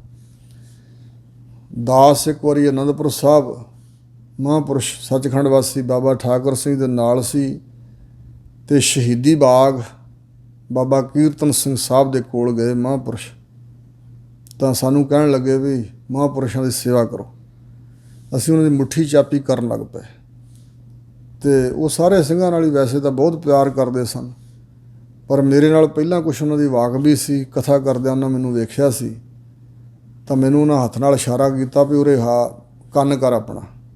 ਮੈਂ ਕੰਨ ਉਹਨਾਂ ਦੇ ਨੇੜੇ ਕੀਤਾ ਅਤੇ ਉਹ ਮਹਾਂਪੁਰਸ਼ ਕਹਿਣ ਲੱਗੇ ਵੀ ਉਹਨਾਂ ਨੇ ਕਿਹਾ ਮੈਨੂੰ ਘੁੱਟਣ ਵਾਸਤੇ। ਘੁੱਟਣਾ ਭਲੋ ਹੁਕਮ ਮੰਨ ਲਓ ਉਹਨਾਂ ਦਾ, ਪਰ ਉਹਨਾਂ ਨੂੰ ਪਤਾ ਮੇਰੇ ਬਾਰੇ, ਆਪਣੇ ਬਾਰੇ ਵੀ ਹੁਣ ਪਤਾ, ਉਹਨਾਂ ਦੀ ਵੀ ਇਹੋ ਅਵਸਥਾ ਹੈ। ਕਹਿੰਦੇ ਭਾਵੇਂ 12 ਵਰ੍ਹੇ ਸਰੀਰ ਪਿਆ ਰਹੇ, ਕੁਝ ਖਾਈਏ ਪੀਏ ਨਾ, ਤਾਂ ਵੀ ਕੋਈ ਅਸਰ ਨਹੀਂ। ਅਤੇ ਭਾਵੇਂ ਵੱਡੇ ਵੱਡੇ ਪਹਿਲਵਾਨ ਲੈ ਆਓ ਘੁੱਟਣ ਨੱਪਣ ਵਾਸਤੇ, ਮੁੱਕੀਆਂ ਮਾਰਨ ਵਾਸਤੇ, ਤਾਂ ਵੀ ਕੋਈ ਪ੍ਰਭਾਵ ਨਹੀਂ। ਗੱਲ ਬਹੁਤ ਅੱਗੇ ਲੰਘ ਚੁੱਕੀ ਹੈ। ਮੈਨੂੰ ਕਹਿਣ ਲੱਗੇ ਗੱਲ ਬਹੁਤ ਹੀ ਦੂਰ ਗਈ ਹੋਈ ਹੈ, ਇਹ ਸਰੀਰ ਦੇ ਵਿੱਚ ਨਹੀਂ ਹੈ ਕੁਛ। ਇਹ ਸਰੀਰਾਂ ਤੋਂ ਗੱਲ ਬਹੁਤ ਦੂਰ ਪਹੁੰਚੀ ਹੈ। ਸੁਰਤ ਮਤਲਬ ਬਹੁਤ ਦੂਰ ਹੈ, ਵਾਹਿਗੁਰੂ ਦੇ ਦੇਸ਼ 'ਚ ਰਹਿੰਦੀ ਹੈ, ਅਤੇ ਸਰੀਰ ਨੂੰ ਤਾਂ ਕੁਛ ਅਸਰ ਹੀ ਨਹੀਂ ਹੈ। ਇਹ ਕਹਿੰਦੇ ਉਹਨਾਂ ਦੀ ਵੀ ਇਹੋ ਅਵਸਥਾ ਹੈ, ਪਰ ਉਹ ਛੁਪਾ ਕੇ ਰੱਖਦੇ ਨੇ। ਤੁਸੀਂ ਬਚਨ ਮੰਨ ਲਓ, ਪਰ ਇੱਥੇ ਲੋੜ ਨਹੀਂ ਘੁੱਟਣ ਨੱਪਣ ਦੀ। ਇਸ ਪ੍ਰਕਾਰ ਤਾਂ ਕਉ ਕਾੜਾ ਕਹਾਂ ਵਿਆਪੈ। ਉਸ ਨੂੰ ਕਾੜਾ ਸੋਗ ਚਿੰਤਾ ਫਿਕਰ ਦੁਨੀਆ ਦੇ ਝੋਰੇ ਕਿੱਥੇ ਵਿਆਪਦੇ। ਸਹਿਜ ਆਨੰਦ ਹਰ ਸਾਧੂ ਮਾਹੇ। ਜਿਹੜਾ ਹਰੀ ਦਾ ਸਾਧੂ ਹੈ ਨਾ, ਮਾਹੇ ਉਹਦੇ ਹਿਰਦੇ ਵਿੱਚ ਸਹਿਜ ਅਡੋਲਤਾ ਹੈ ਅਤੇ ਆਨੰਦ ਹੀ ਆਨੰਦ ਹੈ। ਮਾਨਸਿਕ ਅਡੋਲਤਾ ਹੈ, ਉੱਥੇ ਡਿੱਗਣਾ ਡੋਲਣਾ ਨਹੀਂ। ਡਿੱਗਣ ਡੋਲਾ ਤੌਲੋ ਜੋ ਮਨ ਕੇ ਭਰਮਾ, ਭਰਮ ਕਾਟੇ ਗੁਰੇ ਆਪਣੇ ਪਾਏ ਵਿਸ਼ਰਾਮਾ। ਉੱਥੇ ਤਾਂ ਵਿਸ਼ਰਾਮ ਟਿਕਾ ਹੀ ਐਸਾ ਹੈ। ਆਗਿਆਕਾਰੀ ਹਰ ਹਰ ਰਾਏ। ਜਿਹੜਾ ਹਰੀ ਪ੍ਰਮਾਤਮਾ ਦੁੱਖਾਂ ਦਾ ਹਾਰਕ ਸੀ ਪਹਿਲਾਂ, ਹੁਣ ਵੀ, ਅੱਗੇ ਨੂੰ ਵੀ ਹੋਵੇਗਾ। ਸ਼ੁਭ ਗੁਣਾਂ ਦੀ ਹਰਿਆਵਲਤਾ ਨਾਲ ਹਰੇ ਭਰੇ ਕਰਨ ਵਾਲਾ ਜੋ ਵਾਹਿਗੁਰੂ ਰਾਏ ਰਾਜਾ ਰੂਪ ਹੈ, ਐਸੇ ਹਰੀ ਰਾਜੇ ਪ੍ਰਮਾਤਮਾ ਦੇ ਉਹ ਆਗਿਆਕਾਰੀ ਹਨ। ਤਾਂ ਇਹ ਆਨੰਦ ਆ ਉਹਨਾਂ ਨੂੰ, ਤਾਂ ਅਡੋਲਤਾ ਹੈ, ਪ੍ਰਮਾਤਮਾ ਦੀ ਰਜਾ ਵਿੱਚ ਪ੍ਰਸੰਨ ਹਨ। ਰਹਾਓ ਜਾ ਕੇ ਅਚਿੰਤ ਵਸੈ ਮਨ ਆਏ। ਚਿੰਤਾ ਤੋਂ ਰਹਿਤ ਕੌਣ ਹੈ? ਪ੍ਰਮਾਤਮਾ। ਅਤੇ ਜਿਸ ਦੇ ਮਨ ਵਿੱਚ ਆ ਕੇ ਅਚਿੰਤ ਪ੍ਰਮਾਤਮਾ ਵਸ ਜਾਂਦਾ ਹੈ, ਤਾਂ ਕਉ ਚਿੰਤਾ ਕਤਹੂ ਨਾ ਹੈ। ਤਿਸ ਦੇ ਤਾਈਂ ਭੋਰਾ ਵੀ ਚਿੰਤਾ ਨਹੀਂ ਹੈ। ਕਤਹੂ ਕਿਤੇ ਵੀ, ਕਿਸੇ ਥਾਂ ਵੀ ਚਲਾ ਜਾਏ, ਉਹਨੂੰ ਕੋਈ ਚਿੰਤਾ ਨਹੀਂ, ਕਦੇ ਵੀ ਚਿੰਤਾ ਨਹੀਂ। ਸੰਤ ਗਿਆਨੀ ਗੁਰਬਚਨ ਸਿੰਘ ਖਾਲਸਾ ਜੀ ਨੂੰ ਪੁੱਛਿਆ ਕਿਸੇ ਪ੍ਰੇਮੀ ਨੇ ਕਿ ਮਹਾਂਪੁਰਸ਼ੋ, ਕਿਸੇ ਪਰਿਵਾਰ ਦੇ 5-7 ਜੀ ਹੋਣ ਤਾਂ ਪਰਿਵਾਰ ਦੇ ਮੁਖੀ ਨੂੰ ਚਿੰਤਾ ਲੱਗੀ ਰਹਿੰਦੀ ਹੈ, ਗ੍ਰਸਤੀ ਨੂੰ, ਵੀ ਇਹਨਾਂ ਨੂੰ ਵਿਆਹੁਣਾ ਹੈ, ਪੜ੍ਹਾਉਣਾ ਹੈ, ਪਰਿਵਾਰ ਨੂੰ ਮਕਾਨ ਬਣਾ ਕੇ ਦੇਣੇ ਨੇ, ਇਹਨਾਂ ਦੇ ਰੋਟੀ ਪਾਣੀ ਕੱਪੜਿਆਂ ਦਾ ਫਿਕਰ। ਇਹ ਤਾਂ ਮੰਨ ਲਿਆ ਵੀ ਤੁਹਾਨੂੰ ਇਹਨਾਂ ਦੇ ਵਿਆਹਾਂ ਸ਼ਾਦੀਆਂ ਘਰ ਬਣਾ ਕੇ ਦੇਣ ਦੀ ਨਹੀਂ ਚਿੰਤਾ, ਪਰ ਇਹਨਾਂ ਦੀ ਰੋਟੀ ਪਾਣੀ, ਭੋਜਨ ਪਾਣੀ ਅਤੇ ਕੱਪੜਿਆਂ ਦੀ, ਚੋਲਿਆਂ ਦੀ ਤਾਂ ਚਿੰਤਾ ਹੋਵੇਗੀ। ਮਹਾਂਪੁਰਸ਼ ਉਸ ਸਿੰਘ ਵੱਲ ਵੇਖ ਕੇ ਕਹਿਣ ਲੱਗੇ, ਸਿੰਘਾ, ਜੇ ਤੂੰ ਪੁੱਛ ਲਿਆ ਤਾਂ ਤੈਨੂੰ ਦੱਸ ਦਿੰਦੇ ਹਾਂ ਅਤੇ ਸਾਡੇ ਹਿਰਦੇ 'ਚ ਕਦੇ ਚਿੰਤਾ ਨਹੀਂ ਆਈ। ਨਾ ਹੀ ਅਸੀਂ ਇਹ ਸਮਝਿਆ ਵੀ ਇਹ ਮੇਰੇ ਨਾਲ ਦੇ ਸਾਥੀ ਸਿੰਘ ਨੇ, ਇਹ ਤਾਂ ਗੁਰੂ ਕਲਗੀਧਰ ਪਾਤਸ਼ਾਹ ਦੇ ਸਿੰਘ ਹਨ, ਮੇਰੀ ਤਾਂ ਪੜ੍ਹਾਉਣ ਦੀ ਸੇਵਾ ਲੱਗੀ ਆ, ਔਰ ਮੇਰੇ ਨਾਲੋਂ ਸਿਆਣੇ ਗੁਰੂ ਮਹਾਰਾਜ ਦੇ ਸਿੰਘ ਨੇ। ਚਿੰਤਾ ਅਸੀਂ ਕਦੇ ਨਹੀਂ ਕੀਤੀ ਅਤੇ ਭੁੱਖਾ ਕਦੇ ਗੁਰਿਆ ਨਹੀਂ। ਅਸੀਂ ਤਾਂ ਸਿੰਘਾਂ ਨੂੰ ਵੀ ਇਹ ਗੱਲ ਕਹਿੰਦੇ ਹਾਂ ਵੀ ਚਿੰਤਾ ਨਹੀਂ ਬਿਲਕੁਲ ਕਰਨੀ, ਕਿਉਂਕਿ ਸਤਿਗੁਰੂ ਮਹਾਰਾਜ ਦਾ ਬਚਨ ਹੈ, ਸੋ ਕਰਤਾ ਚਿੰਤਾ ਕਰੇ ਜਿਨ ਉਪਾਇਆ ਜਗ, ਨਾਨਕ ਚਿੰਤਾ ਮਤ ਕਰੋ ਚਿੰਤਾ ਤਿਸ ਹੀ ਹੈ। ਜਿਸ ਦੇ ਮਨ ਵਿੱਚ ਅਚਿੰਤ ਪ੍ਰਮਾਤਮਾ ਵਸਿਆ ਹੋਇਆ, ਚਿੰਤਾ ਤੋਂ ਰਹਿਤ ਵਾਹਿਗੁਰੂ ਵਸਿਆ ਹੋਇਆ, ਜਦੋਂ ਪ੍ਰਮਾਤਮਾ ਨੂੰ ਚਿੰਤਾ ਹੈ ਨਹੀਂ ਅਤੇ ਅਸੀਂ ਫਿਰ ਚਿੰਤਾ ਕਿਉਂ ਕਰੀਏ? ਜਿਹੜਾ ਸਾਰੀ ਸ੍ਰਿਸ਼ਟੀ ਨੂੰ ਸੰਭਾਲਦਾ ਵਾਹਿਗੁਰੂ, ਉਹਨੂੰ ਚਿੰਤਾ ਕੋਈ ਨਹੀਂ, ਕਿਉਂਕਿ ਇੱਕੋ ਵਾਰੀ ਉਹਨੇ ਸਭ ਕੁਛ ਬਖਸ਼ ਦਿੱਤਾ, ਜੀਆਂ ਨੂੰ ਆਪਣੇ ਆਪ ਮਿਲੀ ਜਾ ਰਿਹਾ। ਉਹਦੇ ਇੱਕ ਫੁਰਨੇ ਨਾਲ ਹੀ ਸਾਰੇ ਜਗਤ ਨੂੰ, ਜਿੰਨੀ ਸ੍ਰਿਸ਼ਟੀ ਨੇ ਰਚੀ ਆ, ਉਹਨਾਂ ਨੂੰ ਦਾਤਾਂ ਦੇ ਰਿਹਾ ਵਾਹਿਗੁਰੂ। ਤਾਂ ਕੋ ਚਿੰਤਾ ਕਤਹੂ ਨਾ ਹੈ। ਕਿਸੇ ਤਰ੍ਹਾਂ ਵੀ ਉਸ ਨੂੰ ਚਿੰਤਾ, ਕਿਸੇ ਥਾਂ ਵੀ ਚਿੰਤਾ ਨਹੀਂ ਵਿਆਪਦੀ। ਜਾ ਕੇ ਬਿਨਸਿਓ ਮਨ ਤੇ ਭਰਮਾਂ। ਜਿਸ ਦੇ ਮਨ ਤੋਂ ਭਰਮ ਬਿਨਸ ਗਿਆ ਹੈ, ਭਰਮ ਭ੍ਰਾਂਤੀ ਦੁਵੈਤ ਔਰ ਹੋਰ ਦਾ ਹੋਰ ਸਮਝਣਾ, ਭਰਮ ਭਟਕਣਾ, ਜਿਸ ਦੇ ਮਨ ਤੋਂ ਬਿਨਸ ਗਿਆ ਭਰਮ, ਤਾਂ ਕਿ ਕਛੂ ਨਾ ਹੀ ਡਰ ਜਮਾ। ਉਸ ਦੇ ਤਾਈਂ ਜਮਾਂ ਦਾ ਡਰ ਕੁਛ ਵੀ ਨਹੀਂ ਹੈ ਕਰ ਸਕਦਾ। ਜਮਾਂ ਦਾ ਡਰ ਉਹਦੇ ਲਈ ਕੁਛ ਨਹੀਂ ਹੈ, ਉਹਨੂੰ ਭਾਵ ਜਮਾਂ ਦਾ ਡਰ ਨਹੀਂ ਵਿਆਪ ਸਕਦਾ। ਜਾ ਕੇ ਹਿਰਦੈ ਦੀਓ ਗੁਰਨਾਮਾ। ਜਿਸ ਦੇ ਹਿਰਦੇ ਦੇ ਅੰਦਰ ਸਤਿਗੁਰੂ ਮਹਾਰਾਜ ਜੀ ਨੇ ਅਕਾਲ ਪੁਰਖ ਦਾ ਨਾਮ ਬਖਸ਼ ਦਿੱਤਾ, ਪਰਪੱਕ ਕਰ ਦਿੱਤਾ, ਕਹੋ ਨਾਨਕ ਤਾ ਕੈ ਸਗਲ ਨਿਧਾਨਾ। ਸਤਿਗੁਰੂ ਅਰਜਨ ਦੇਵ ਮਹਾਰਾਜ ਕਹਿੰਦੇ ਹਨ ਕਿ ਤਿਸ ਵਿਅਕਤੀ ਦੇ ਤਾਈਂ ਸਾਰੇ ਖਜ਼ਾਨੇ ਹੀ ਪ੍ਰਾਪਤ ਹੋਏ ਹੋਏ ਨੇ। ਜਿੱਥੇ ਨਾਮ ਆ ਉੱਥੇ ਸਭ ਕੁਛ ਹੈ, ਹੋਵੇ ਸਹੀ ਹਿਰਦੇ 'ਚ ਨਾਮ। ਹਜ਼ੂਰ ਕਹਿੰਦੇ ਨੇ ਨਵ ਨਿਧੀ 18 ਸਿੱਧੀ ਪਿੱਛੇ ਲੱਗੀਆਂ, ਫਿਰ ਹੈ ਜੋ ਹਰ ਹਿਰਦੈ ਸਦਾ ਵਸਾਏ। ਬ੍ਰਹਮ ਬਿੰਦਾ ਤਿਸ ਦਾ ਬ੍ਰਹਮਤ ਰਹੈ, ਏਕ ਸ਼ਬਦ ਲਿਵ ਲਾਏ। ਨਵਨਿਧੀ 18 ਸਿੱਧੀ ਪਿੱਛੇ ਲੱਗੀਆਂ, ਫਿਰ ਹੈ ਜੋ ਹਰ ਹਿਰਦੈ ਸਦਾ ਵਸਾਏ। ਗੌੜੀ ਮਹੱਲਾ ਪੰਜਵਾ। ਗੌੜੀ ਰਾਗਣੀ ਅੰਦਰ ਪੰਚਮ ਪਾਤਸ਼ਾਹ ਧੰਨ ਗੁਰੂ ਅਰਜਨ ਦੇਵ ਮਹਾਰਾਜ ਬਚਨ ਫਰਮਾਉਂਦੇ ਨੇ, ਅਗਮ ਰੂਪ ਕਾ ਮਨ ਮਹਿ ਥਾਨਾ। ਜਿਹੜਾ ਅਪਹੁੰਚ ਸਰੂਪ ਹੈ ਪਰਮਾਤਮਾ, ਜਿਹਦੇ ਸਰੂਪ ਤੱਕ ਸਾਡੀ ਪਹੁੰਚ ਹੀ ਨਹੀਂ ਹੋ ਸਕਦੀ, ਉਸ ਪਰਮਾਤਮਾ ਦਾ ਜਿਸ ਦੇ ਮਨ ਵਿੱਚ ਥਾਨ ਬਣ ਗਿਆ, ਹਿਰਦਾ ਛੇਜ ਬਣਾ ਲਿਆ, ਜਿਸ ਨੇ ਹਿਰਦੇ ਆਪਣੇ ਨੂੰ ਪਰਮਾਤਮਾ ਦਾ ਅਸਥਾਨ ਬਣਾ ਲਿਆ, ਮਨ ਮਹਿ ਥਾਨ। ਹੈ ਤਾਂ ਸਾਰਿਆਂ ਦੇ ਮਨ ਵਿੱਚ ਹੀ ਪਰਮਾਤਮਾ ਦਾ ਅਸਥਾਨ ਹਿਰਦਾ, ਜਿਹੜਾ ਇਹ ਥਾਂ ਪਰਮਾਤਮਾ ਦਾ, ਇੱਥੇ ਹੀ ਵਾਹਿਗੁਰੂ ਦਾ ਵਾਸਾ। ਪਰ ਗੁਰ ਪ੍ਰਸਾਦ ਕਿੰਨਾ ਵਿਰਲੇ ਜਾਂਦਾ। ਗੁਰੂ ਦੀ ਪ੍ਰਸਾਦ ਕਿਰਪਾ ਦੁਆਰਾ ਕਿਸੇ ਵਿਰਲੇ ਨੇ ਇਹ ਭੇਦ ਜਾਣਿਆ ਭਈ ਹਿਰਦੇ ਦੇ ਅੰਦਰ ਹੀ ਪਰਮਾਤਮਾ ਦਾ ਥਾਂ ਹੈ, ਅਸਥਾਨ ਇੱਥੇ ਹੀ ਹੈ। ਸਹਿਜ ਕਥਾ ਕੇ ਅੰਮ੍ਰਿਤ ਕੁੰਟਾ। ਜਿਹੜੀ ਸਹਿਜ ਗਿਆਨ ਵਾਲੀ ਕਥਾ ਹੈ ਨਾ, ਵਾਹਿਗੁਰੂ ਦੇ ਗਿਆਨ ਦੀ ਕਥਾ, ਉਸ ਦੇ ਉਹ ਅੰਮ੍ਰਿਤ ਦਾ ਕੁੰਟਾ, ਚਸ਼ਮਾ, ਅੰਮ੍ਰਿਤ ਦਾ ਤਲਾਬ ਹੈ। ਉਸ ਗੁਰਮੁਖ ਦਾ ਹਿਰਦਾ ਜਿੱਥੇ ਵਾਹਿਗੁਰੂ ਦੀ ਗਿਆਨ ਦੀ ਕਥਾ ਹੈ, ਉਹ ਅੰਮ੍ਰਿਤ ਦਾ ਕੁੰਡ ਬਣ ਗਿਆ, ਚਸ਼ਮਾ ਹੈ, ਤਲਾਬ ਹੈ। ਜਿਸੇ ਪ੍ਰਾਪਤ ਤਿਸਲੈ ਪੁੰਚਾ। ਕਿਉਂਕਿ ਹਜ਼ੂਰ ਨੇ ਕਿਹਾ, ਅੰਤਰ ਖੂਹਟਾ ਅੰਮ੍ਰਿਤ ਭਰਿਆ, ਸਬਦੇ ਕਾੜ ਪੀਐ ਪਨਿਹਾਰੀ। ਅੰਦਰ ਅੰਮ੍ਰਿਤ ਦਾ ਖੂਹ ਭਰਿਆ ਹੋਇਆ, ਪਰ ਗੁਰੂ ਦੇ ਉਪਦੇਸ਼ ਤੋਂ ਬਗੈਰ, ਗੁਰੂ ਦੇ ਸ਼ਬਦ ਨਾਲ ਜੁੜਨ ਤੋਂ ਬਗੈਰ ਉਸ ਖੂਹ ਤੱਕ ਸਾਡੀ ਪਹੁੰਚ ਨਹੀਂ ਹੋ ਸਕਦੀ। ਜਿਹੜਾ ਅਗੰਮ ਰੂਪ ਹੈ ਪਰਮਾਤਮਾ, ਉਹਦਾ ਸਥਾਨ ਮਨ ਅੰਦਰ ਹੀ ਹੈ, ਪਰ ਗੁਰੂ ਦੀ ਕਿਰਪਾ ਨਾਲ ਕਿਸੇ ਵਿਰਲੇ ਨੇ ਜਾਣਿਆ। ਸਹਿਜ ਕਥਾ ਕੇ ਅੰਮ੍ਰਿਤ ਕੁੰਟਾ, ਜਿਸੇ ਪ੍ਰਾਪਤ ਤਿਸਲੈ ਪੁੰਚਾ। ਜਿਸ ਨੂੰ ਵਾਹਿਗੁਰੂ ਵੱਲੋਂ ਇਹ ਪ੍ਰਾਪਤ ਹੋਣਾ ਲਿਖਿਆ ਹੈ, ਜਿਸ ਦੇ ਮਸਤਕ ਤੇ ਭਾਗਾਂ 'ਚ ਲਿਖਿਆ ਹੋਇਆ, ਉਸ ਨੇ ਲੈ ਕੇ ਇਹ ਅੰਮ੍ਰਿਤ ਪੁੰਚਾ, ਪੀਤਾ, ਪਚਾਇਆ, ਅੰਦਰ ਆਪਣੇ ਸੁੱਟਿਆ, ਆਪਣੇ ਅੰਦਰ ਪੀਤਾ ਹੈ, ਪ੍ਰਾਪਤ ਕੀਤਾ ਹੈ, ਪਚਾਇਆ ਹੈ। ਰਹਾਓ ਅਨਹਤ ਬਾਣੀ ਥਾਨ ਨਿਰਾਲਾ। ਜਿਹੜਾ ਦਸਮ ਦੁਆਰ ਹੈ, ਗਿਆਨ ਦਾ ਸਥਾਨ ਹੈ, ਉਹ ਦੁਨੀਆ ਤੋਂ ਨਿਰਾਲਾ ਸਥਾਨ ਹੈ, ਉਹਦਾ ਦੁਨੀਆ ਨੂੰ ਗਿਆਨ ਨਹੀਂ ਹੈ। ਅਤੇ ਅਨਹਤ ਬਾਣੀ, ਹੱਦ ਤੋਂ ਰਹਿਤ। ਆਹਤ, ਆਹਤ ਹੁੰਦੀ ਚੋਟ, ਚੋਟ ਤੋਂ ਬਗੈਰ ਜਿਹੜੀ ਬਾਣੀ ਬ੍ਰਹਿਮੰਡ ਵਿੱਚ ਹੈ, ਪਰਮਾਤਮਾ ਦੀ ਬਾਣੀ ਗੂੰਜ ਰਹੀ, ਇਹ ਉਹਨਾਂ ਨੂੰ ਸੁਣਦੀ ਹੈ, ਪ੍ਰਾਪਤੀ ਹੋਈ ਹੈ। ਤਾਂ ਕਿ ਧੁਨ ਮੋਹੇ ਗੋਪਾਲਾ। ਅਤੇ ਜਿਸ ਦੇ ਅੰਦਰੋਂ ਧੁਨ ਪ੍ਰਗਟ ਹੋਈ ਹੈ, ਸੁਰ, ਆਵਾਜ਼, ਜਿਹਦੇ ਅੰਦਰੋਂ ਲਗਨ ਪੈਦਾ ਹੋਈ ਲਗਾਤਾਰ ਪਰਮਾਤਮਾ ਨਾਲ, ਉਸ ਦੇ ਉੱਪਰ ਗੋਪਾਲਾ, ਸ੍ਰਿਸ਼ਟੀ ਨੂੰ ਪਾਲਣ ਵਾਲਾ ਵਾਹਿਗੁਰੂ ਮੋਹਿਆ ਗਿਆ। ਸੋ ਇਸ ਪ੍ਰਕਾਰ ਮੋਹਿਤ ਹੋ ਗਿਆ। ਤਹ ਸਹਿਜ ਅਖਾੜੇ ਅਨੇਕ ਅਨੰਤਾ। ਉੱਥੇ ਸਹਿਜ ਗਿਆਨ ਹੈ। ਅਖਾੜੇ, ਜਿਵੇਂ ਅਖਾੜਾ ਲੱਗਦਾ ਪਹਿਲਵਾਨਾਂ ਦਾ, ਸੋ ਇਸ ਪ੍ਰਕਾਰ ਅਨੇਕ, ਅਖਾੜੇ ਦਾ ਮਤਲਬ ਸਤਸੰਗੀ, ਗੁਰਮੁਖ ਮਹਾਤਮਾ ਅਨੇਕਾਂ ਨਾਲ ਉੱਥੇ ਮਿਲਾਪ ਹੈ। ਅਨੇਕ ਅਨੰਤਾ, ਅੰਤ ਤੋਂ ਰਹਿਤ। ਉੱਥੇ ਬੜੇ ਅਖਾੜੇ ਹਨ, ਮਹਾਂਪੁਰਸ਼ਾਂ ਦੇ ਸਮੁਦਾਇ ਇਕੱਠੇ ਹੁੰਦੇ ਨੇ, ਭਗਤ ਜਨ ਆਤਮਿਕ ਅਵਸਥਾ ਵਾਲੇ। ਅਣਗਿਣਤ ਤੇ ਅਨੰਤ ਪਾਰ ਬ੍ਰਹਮ ਕੇ ਸੰਗੀ ਸੰਤਾ। ਪਾਰ ਬ੍ਰਹਮ ਪਰਮਾਤਮਾ ਦੇ ਸੰਗੀ ਮਿਲਾਪੀ ਜਿਹੜੇ ਸੰਤ ਨੇ, ਉਹ ਹਨ ਉੱਥੇ। ਹਰਖ ਅਨੰਤ ਸੋਗ ਨਹੀਂ ਬੀਆ। ਉੱਥੇ ਅਨੰਤ, ਅੰਤ ਤੋਂ ਰਹਿਤ ਹਰਖ ਖੁਸ਼ੀ ਹੈ, ਸੱਚੀ ਖੁਸ਼ੀ। ਇੱਕ ਦੁਨਿਆਵੀ ਖੁਸ਼ੀ, ਉਸ ਖੁਸ਼ੀ ਤੋਂ ਬਾਅਦ ਸੋਗ ਵਿਆਪ ਸਕਦਾ, ਪਰ ਉੱਥੇ ਅਨੰਤ ਹਰਖ ਹੈ। ਉਹ ਜਿਹੜੀ ਖੁਸ਼ੀ ਹੈ, ਆਨੰਦ ਹੈ, ਉਹਦਾ ਅੰਤ ਹੀ ਕੋਈ ਨਹੀਂ। ਤੇ ਦੂਜਾ ਤੀਜਾ ਕੋਈ ਸੋਗ ਨਹੀਂ ਹੈ। ਬੀਜਾ ਦਾ ਮਤਲਬ ਹੋਰ ਦੂਜਾ ਕੋਈ ਸੋਗ ਹੀ ਨਹੀਂ ਹੈ। ਸੋ ਘਰ ਗੁਰ ਨਾਨਕ ਕਉ ਦੀਆ, ਉਹ ਜਿਹੜਾ ਘਰ ਹੈ ਨਾ ਜਿੱਥੇ ਜਾ ਕੇ ਹਰਖ ਅਨੰਤ ਹੈ, ਕੋਈ ਦੂਜਾ ਸੋਗ ਨਹੀਂ। ਉਹ ਘਰ ਸਤਿਗੁਰੂ ਨਾਨਕ ਦੇਵ ਮਹਾਰਾਜ ਜੀ ਨੇ ਸਾਨੂੰ ਬਖਸ਼ਿਆ। ਗੁਰੂ ਨੇ ਇਸ ਦੇ ਤਾਈਂ ਆਪਣੇ ਆਪ ਨੂੰ ਸਤਿਗੁਰੂ ਅਰਜਨ ਦੇਵ ਜੀ ਕਹਿ ਰਹੇ ਨੇ ਵੀ ਉਹ ਘਰ ਗੁਰੂ ਸਾਹਿਬ ਨੇ ਸਾਨੂੰ ਬਖਸ਼ਿਆ ਹੈ, ਜਿਸ ਨੂੰ ਭਗਤ ਰਵਿਦਾਸ ਜੀ ਨੇ ਕਿਹਾ ਹੈ, ਬੇਗਮਪੁਰਾ ਸ਼ਹਿਰ ਕੋ ਨਾਉ, ਦੁਖ ਅੰਦੋਹ ਨਹੀਂ ਤਹਿ ਠਾਓ। ਸੋ ਇਸ ਪ੍ਰਕਾਰ ਦੀ ਅਵਸਥਾ ਹੈ। ਗੌੜੀ ਮਹੱਲਾ ਪੰਜਵਾ। ਪੰਚਮ ਪਾਤਸ਼ਾਹ ਧੰਨ ਗੁਰੂ ਅਰਜਨ ਦੇਵ ਜੀ ਗੌੜੀ ਰਾਗਣੀ ਅੰਦਰ ਅਗਲਾ ਸ਼ਬਦ ਉਚਾਰਦੇ ਹਨ, ਕਵਨ ਰੂਪ ਤੇਰਾ ਆਰਾਧੋਂ। ਵਾਹਿਗੁਰੂ ਦੇ ਸਨਮੁਖ ਬੇਨਤੀ, ਮਹਾਰਾਜ ਸੱਚੇ ਪਾਤਸ਼ਾਹ ਅਨੰਤ ਰੂਪ ਤੇਰੇ ਨਾਰਾਇਣ, ਹੇ ਨਾਰਾਇਣ ਜੀ ਤੁਹਾਡੇ ਅਨੰਤ ਅੰਤ ਤੋਂ ਰਹਿਤ ਰੂਪ ਹਨ।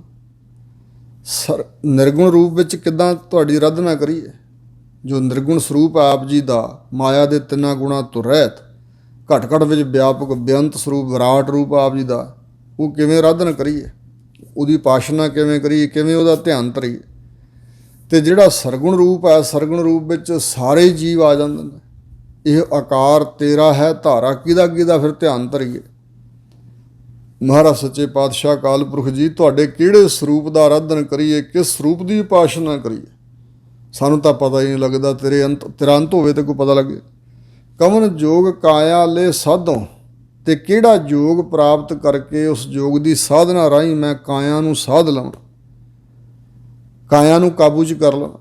ਕਵਨ ਗੁਣ ਜੋ ਤੁਝ ਲੈ ਗਾਵੋ, ਉਹ ਕਿਹੜਾ ਗੁਣ ਹੈ ਜੋ ਪ੍ਰਾਪਤ ਕਰਕੇ ਮੈਂ ਤੇਰਾ ਜਸ ਗਾਵਾਂ, ਤੇਰੀ ਵਡਿਆਈ ਕਰਾਂ। ਭਾਵ ਤੇਰੇ ਗੁਣ ਹੀ ਬਹੁਤ ਜ਼ਿਆਦਾ ਹਨ। ਜਿਹਵਾ ਏਕ ਕਵਨ ਗੁਣ ਕਹੀ ਹੈ, ਬੇਸ਼ੁਮਾਰ ਬੇਅੰਤ ਸੁਆਮੀ ਤਰਵੰਤ ਨ ਕਿਨਹੀ ਲਈ ਹੈ। ਜਾਂ ਮੈਂ ਆਪ ਉਹ ਕਿਹੜਾ ਗੁਣ ਧਾਰਨ ਕਰਾਂ ਜਿਸ ਨੂੰ ਲੈ ਕੇ ਮੈਂ ਤੈਨੂੰ ਗਾ ਸਕਾਂ। ਕਮਨ ਬੋਲ ਪਾਰ ਬ੍ਰਹਮ ਰਿਝਾਵੋ, ਸੱਚੇ ਪਾਤਸ਼ਾਹ ਉਹ ਬੋਲ ਬਚਨ ਕਿਹੜਾ ਹੈ ਜਿਸ ਦੁਆਰਾ ਹੈ ਪਾਰ ਬ੍ਰਹਮ ਜੀ ਤੁਹਾਨੂੰ ਮੈਂ ਰਿਝਾ ਲਵਾਂ, ਪ੍ਰਸੰਨ ਕਰ ਲਵਾਂ।